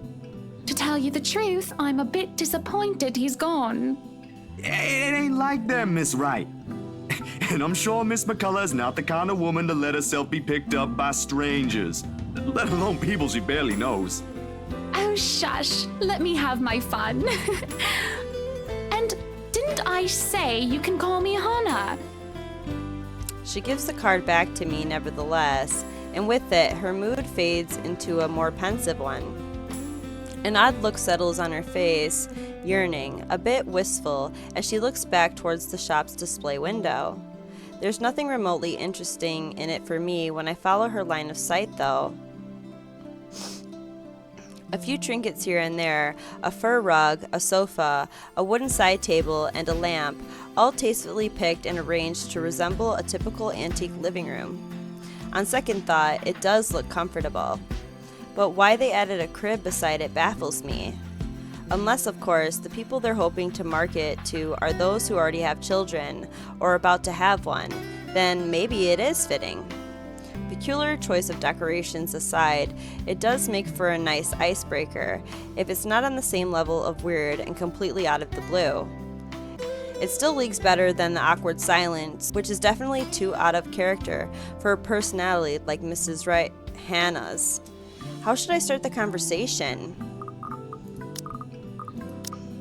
I think that one looks cute. Ooh, I think that one looks cute. Oh, she liked that.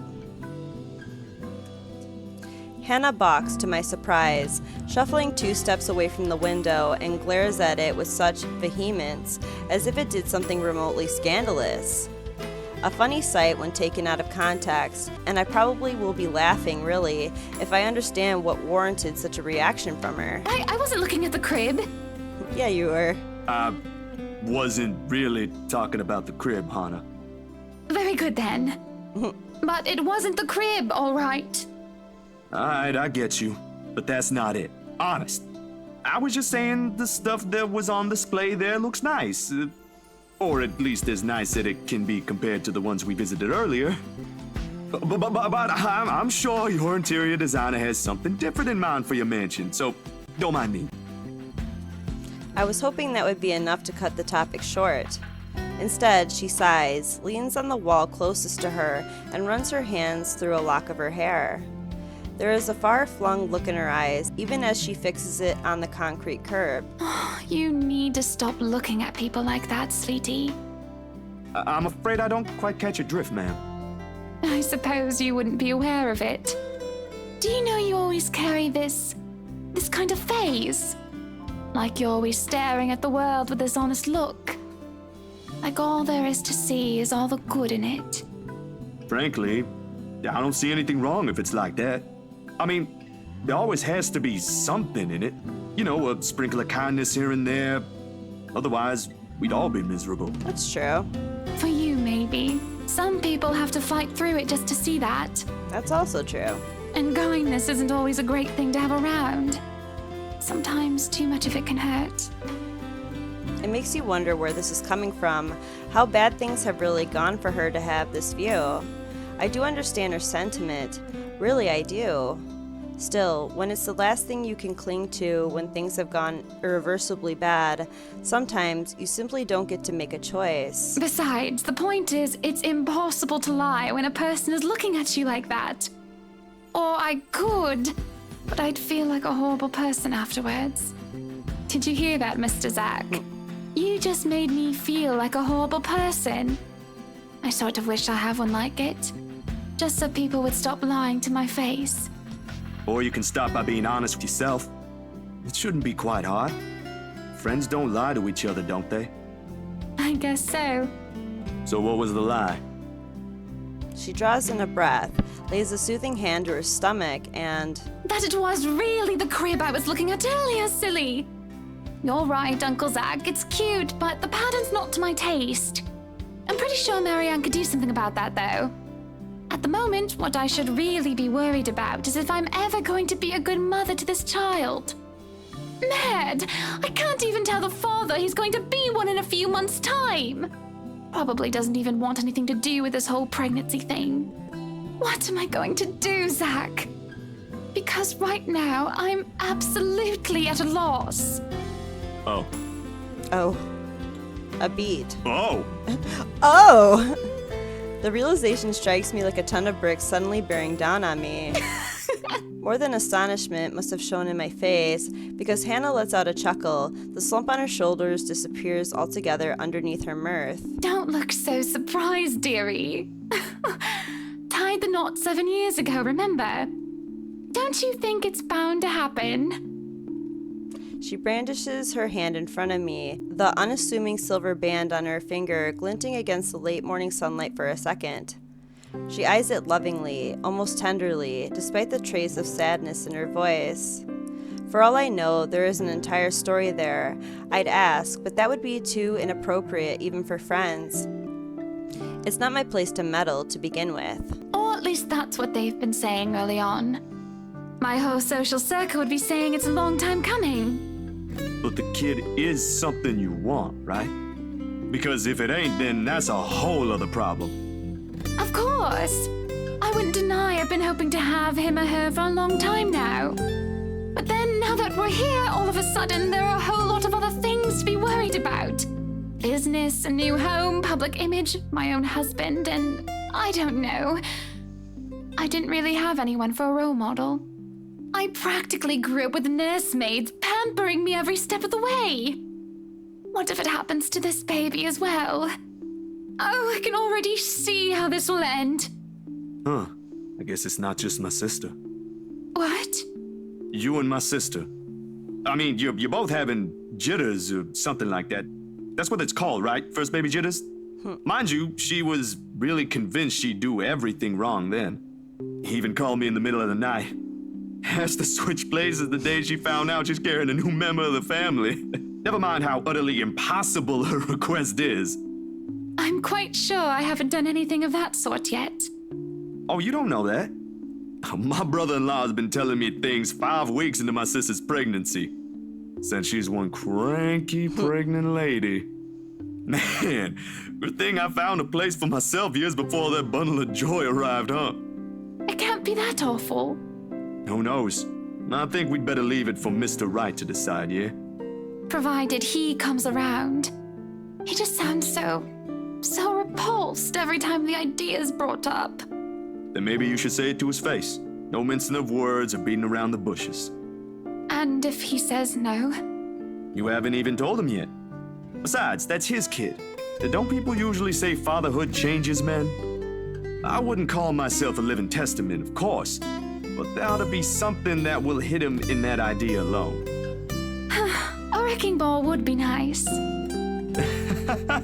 Laughter escapes me before I can stop it, and for a moment, I thought I had done something wrong when she doesn't join in. He's still her husband, no matter what jests or complaints she hurls about him behind the media's eyes or in the presence of people she trusts. But when she does, her chuckle, a small, hesitant sound at first, I find the rest of my unease slipping away. Well, whatever it is, my point is, you've got no idea what will happen. In the same way, you don't know if you'll be a good mom. Trust me, my sister's been there. It's perfectly normal. If my opinion matters, though? A long second of indecision goes by. I can feel her eyes, filled with nothing but curiosity, boring into me while she waits for the rest. It's just a simple sentiment, but one thing I think she needs to hear for all the doubt she unwittingly places on herself. I'm just not sure if it should come from me. I'll be damned. I think you'll be a great mother, Hannah. If she has an answer to that, I don't get to hear it, nor does she get to say it. As soon as it comes out of my mouth, the bell hanging over the antique store's door chimes, and out comes Miss McCullough. For more than one reason, I have never been so relieved our talk got interrupted. Everything's been taken care of for tomorrow, Mrs. Wright. We'll have everything you requested delivered early. I've left them instructions, but I may have to visit again right before your housewarming party to check for a few things. I hope that's acceptable to you. More than Marianne. This is a little early to say, but you did marvelous work with the mansion. I can't wait to see all of it come together tomorrow. I'm only doing my job, ma'am. Needless to say, it's always a pleasure to hear a client is satisfied with my work. Nonsense! You have every reason to be proud. I know you've already established your name here, but I'll still make sure word gets out, of course. I think I've got a few friends who might be interested in decorating their homes. I'll see if I can introduce you to them tomorrow. I really don't want to impose, Mrs. Wright. There's still a lot to be done, and I'd rather be keeping an eye on it myself.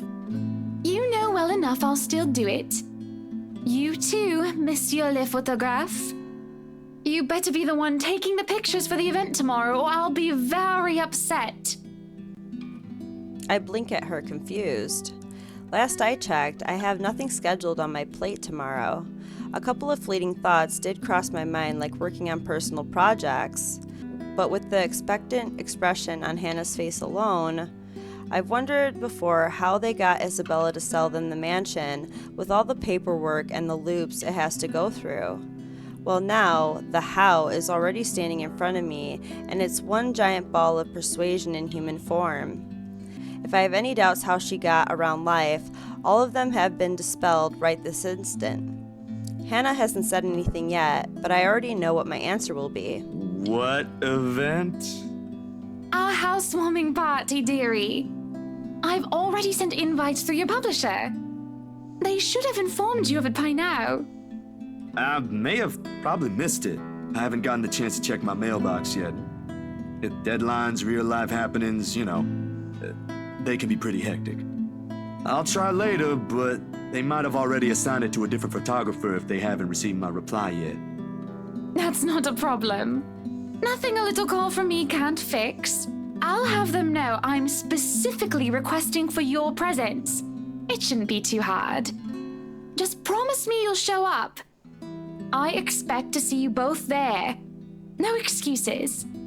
Good company, good music, good food. Of course I'll be there. Lovely. I hope we have that settled then. I'd love to stay and chat, but unfortunately I have an appointment scheduled with the doctors after this. You two will have to excuse me. Are you feeling fine, ma'am?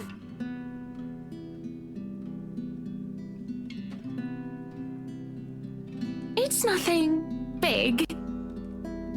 There is a short while in which her hand faintly touches her stomach when she says this. Her smile, as she does so, a tender thing in itself, she might never let it cross her mind, but motherhood would suit her. The kid is already loved, even when he or she has yet to have a sense of the world. Candid moments like this, I wish I had brought a camera for. Sorry we had to cut this short. I'd love to have lunch with you two, but, well, you two know how it goes. It's quite fine, Mrs. Wright. I need to get going as well. Is it somewhere far from here? I can have my driver drop you off on the way. No, please. There's no need for that, Mrs. Wright. It's just within the city. I see. What about you, Zach? We did leave your push bike at the mansion. Don't worry, I'll have someone bring it to your home later. Nah, I live within the city too. A few blocks from here, in fact. I only visited earlier because... The photos. Damn, I have completely forgotten about them. My hand grazes the side of my pocket where I've kept them since this morning, and sure enough, they're still there, waiting for the whole world to see them. Because? Zach, sweetie, you're zoning out. Miss Hannah, earlier at the mansion. Should I still show her the photos? Oh. Well, I don't know, maybe we should just say never mind, because Marianne's here, and I'm gonna be playing this game again to get the other pass, so eventually I'm going to show her the pictures, but for now, just never mind. She should know. I really should tell her. Oh, she liked that. Yet, Zachary, what is it? when I look at her, all I see is a woman who only wants the best for the family she's trying to build. I see those loving smiles in her face whenever she puts her hand over her belly, the fond tones in her voice every time she thinks about what will be in months' time. I bet she bought that mansion for the very same reason. To fill its many rooms with the smiles and laughter of their children, to create memories from it, unlike the lonely one she had as a child. And I can't bring myself to shatter that little wish. What other proof do I have except for what might be taken as a couple of badly developed photos? No matter where you look at it, this is ridiculous. Maybe I am seeing things, and I need to visit my doctor again as soon as possible. About the photos you requested. Oh, are they done? No, actually, they're not done yet. I had to finish the ones for the magazine first. I really don't want to rush it. Please don't tell me you came all the way to Anslim just to tell me that. I made you a promise. Oh, you poor thing. I won't hold it against you if you can't give it to me soon. I'm not rushing you, dear. Good art takes time, yes. I'm more concerned about the quality than how fast it gets delivered. With it, I'm sure I'll get my money's worth. You really don't have to pay for it, Hannah. Shush you. Don't sell yourself short. You keep doing that and other people will follow. I'll have my secretary send the first half to your account tonight. No buts. Behind her, Miss McCullough merely nods, mouthing at me to take it just as it is. She'd know, of course, being the other person working for the rights. But even if I decline, I'm certain Hannah won't be giving me a choice. She'll do it anyway. I guess I'll just have to make sure I'll take good photos tomorrow at your party, yeah? Fair enough. I'd love to discuss it with you, but I'll only get in the way. And I really need to leave now. Have a good day, then. You too, sweetie. She smiles and waves, and then she's gone, leaving me wondering if I've just wasted half my day worrying for nothing. But the weight of the photos in my pocket is impossible to ignore. Maybe I should have done the foolish thing instead. Miss McCullough departs shortly after Miss Wright has taken her leave, muttering something about getting a quick lunch before fetching Baruthiel from Chris. At Luxbourne City, Zachary and Hannah met with Marianne McCullough. While Marianne was busy, Hannah disclosed her pregnancy and her frustrations to Zach. At the end of their talk, Zachary changed his mind about the photos. I don't know what or who a Baruthiel is. It must be important for her to be in this kind of hurry. And well, she doesn't seem to be fond of small talks, something we can both agree on. Lunch sounds good, or a walk around the city maybe, but with the sun as high as it is now, nah. And after how things with Miss Hannah went, I simply can't muster the appetite for anything at the moment. If I don't do anything with it now, I have this impression it will rear its ugly head again. And by then, things might be too late to fix. What other choice do I have? Ash? Rebecca? In all likelihood, all they'll give me is a pat on the back and a Z-Man, go get some sleep, you're at it again, from Ash. I talked to Isabella, but I haven't seen her around since she showed up at my apartment 2 days ago. Weird.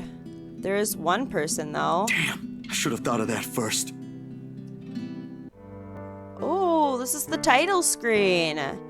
As it turns out, I do have another choice. I'm not a religious person. I won't identify myself as such. Or rather, I can't. Sure, my grandparents didn't have to force me to go weekly. I'd happily join them. In fact, most of my childhood Sundays have been spent attending service. It's simply that, as you get older, the more experiences you get, forming your own beliefs on things become easier, for the lack of a better word.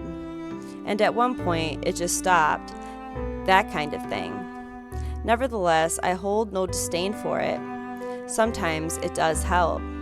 When things are really, really bad, when the dreams won't stay where they should be, talking does, a bit. It's also a good thing Father Norman's, well, he's not completely the pious man you typically expect. My unlikely friendship only probably happened because he's the kind of guy who's cool with the young ones, as he so aptly puts. And he is, surprisingly. It makes him easy to approach. Like that one time with Isabella. I don't think he believes in the ghost kind, but there he went. Maybe he has something to say about the photos as well. It won't hurt since I've already gone ahead and went to Anselm. At daybreak, on my bike. At the very least, I know I won't get shouted at by whoever answers the door. Unless someone does that inside a church. I highly doubt it. Despite its age, the Luxbourne Church is a thing of wonder in itself, with its high-vaulted ceilings and intricate stained glass windows. One of the many gifts the Ermangerde family donated to the community in its early days. Or so I heard from Rebecca. She mentioned this once, although most of it flew over my head then. At this time of the day, the church is mostly empty, save for a few visitors and ushers shuffling about, some muttering their prayers under their breath.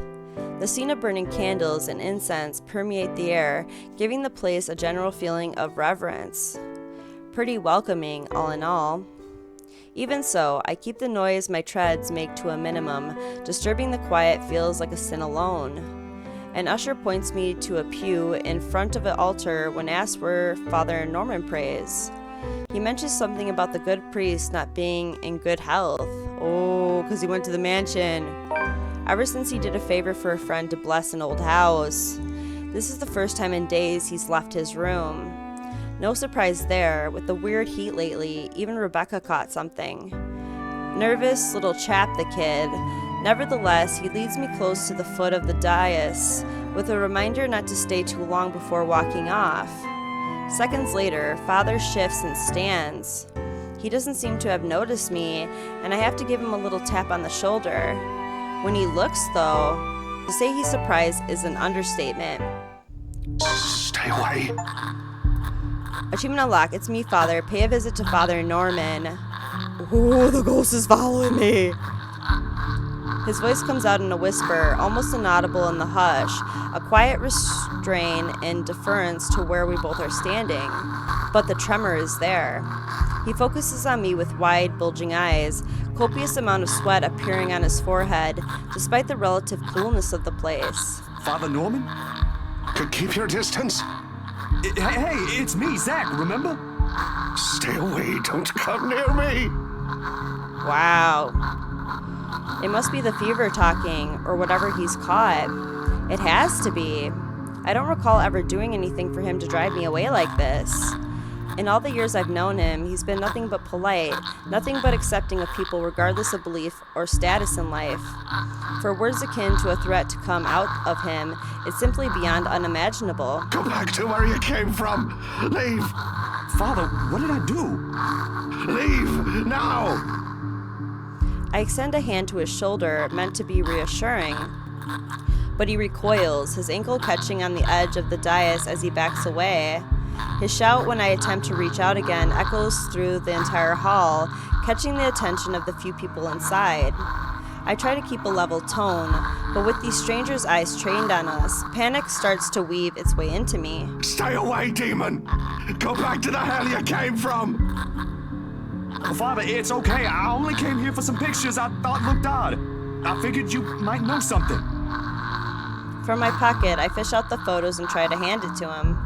Instead, he strikes my wrist away, almost like an accusation, and sends the photographs fluttering uselessly to the floor. Helpless, I can only watch as he curls into himself on the ground, a sad blubbering mess whimpering to himself. He tips his head forward and begins rocking. Dang, he's losing it. His hands clapped over his ears. That accursed spirit, so full of anger and pain. All those horrible things I've seen. I can't sleep. Can't eat everywhere I look. Go away, go away. Go away. You're not supposed to be here. This is a house of God. Be gone, demon. The voice acting in this is so good. Lord have mercy, God, our Lord, King of ages, all-powerful and almighty. You who made everything and transform everything simply by your will. A number of people have moved closer, mostly just to gawk. Disappointed because he wasn't able to accomplish his mission with Hannah, Zachary went to his friend, Father Norman, for advice. However, in an unexpected turn of events, the priest vehemently pushed Zach away, yelling curses and calling him a demon. Alright guys, I'm gonna end this episode right here. So we finished the game and now we're just doing the pass. Right now I'm just making like slight tiny changes to the story, and I'm gonna go through the game and then read the ending, and then I'm just trying to think of a strategy how to do this. Like maybe go on the branching tree like this and just go through common route. How do I get on this other path though is what I'm wondering. I'm gonna have to figure this out. This is gonna be so hard to do because, you know, eventually I want to get all these lock things open. So yeah, so stick around in the next episode to see what happens on the other paths of the characters. So share the content. If you're enjoying my playthrough of the letter so far, please leave a like. Let me know what you guys thought down in the comments, and make sure to subscribe and click that bell button so you know when I upload the next episode of the letter. Thank you guys so much for watching. You guys have a great night. Bye.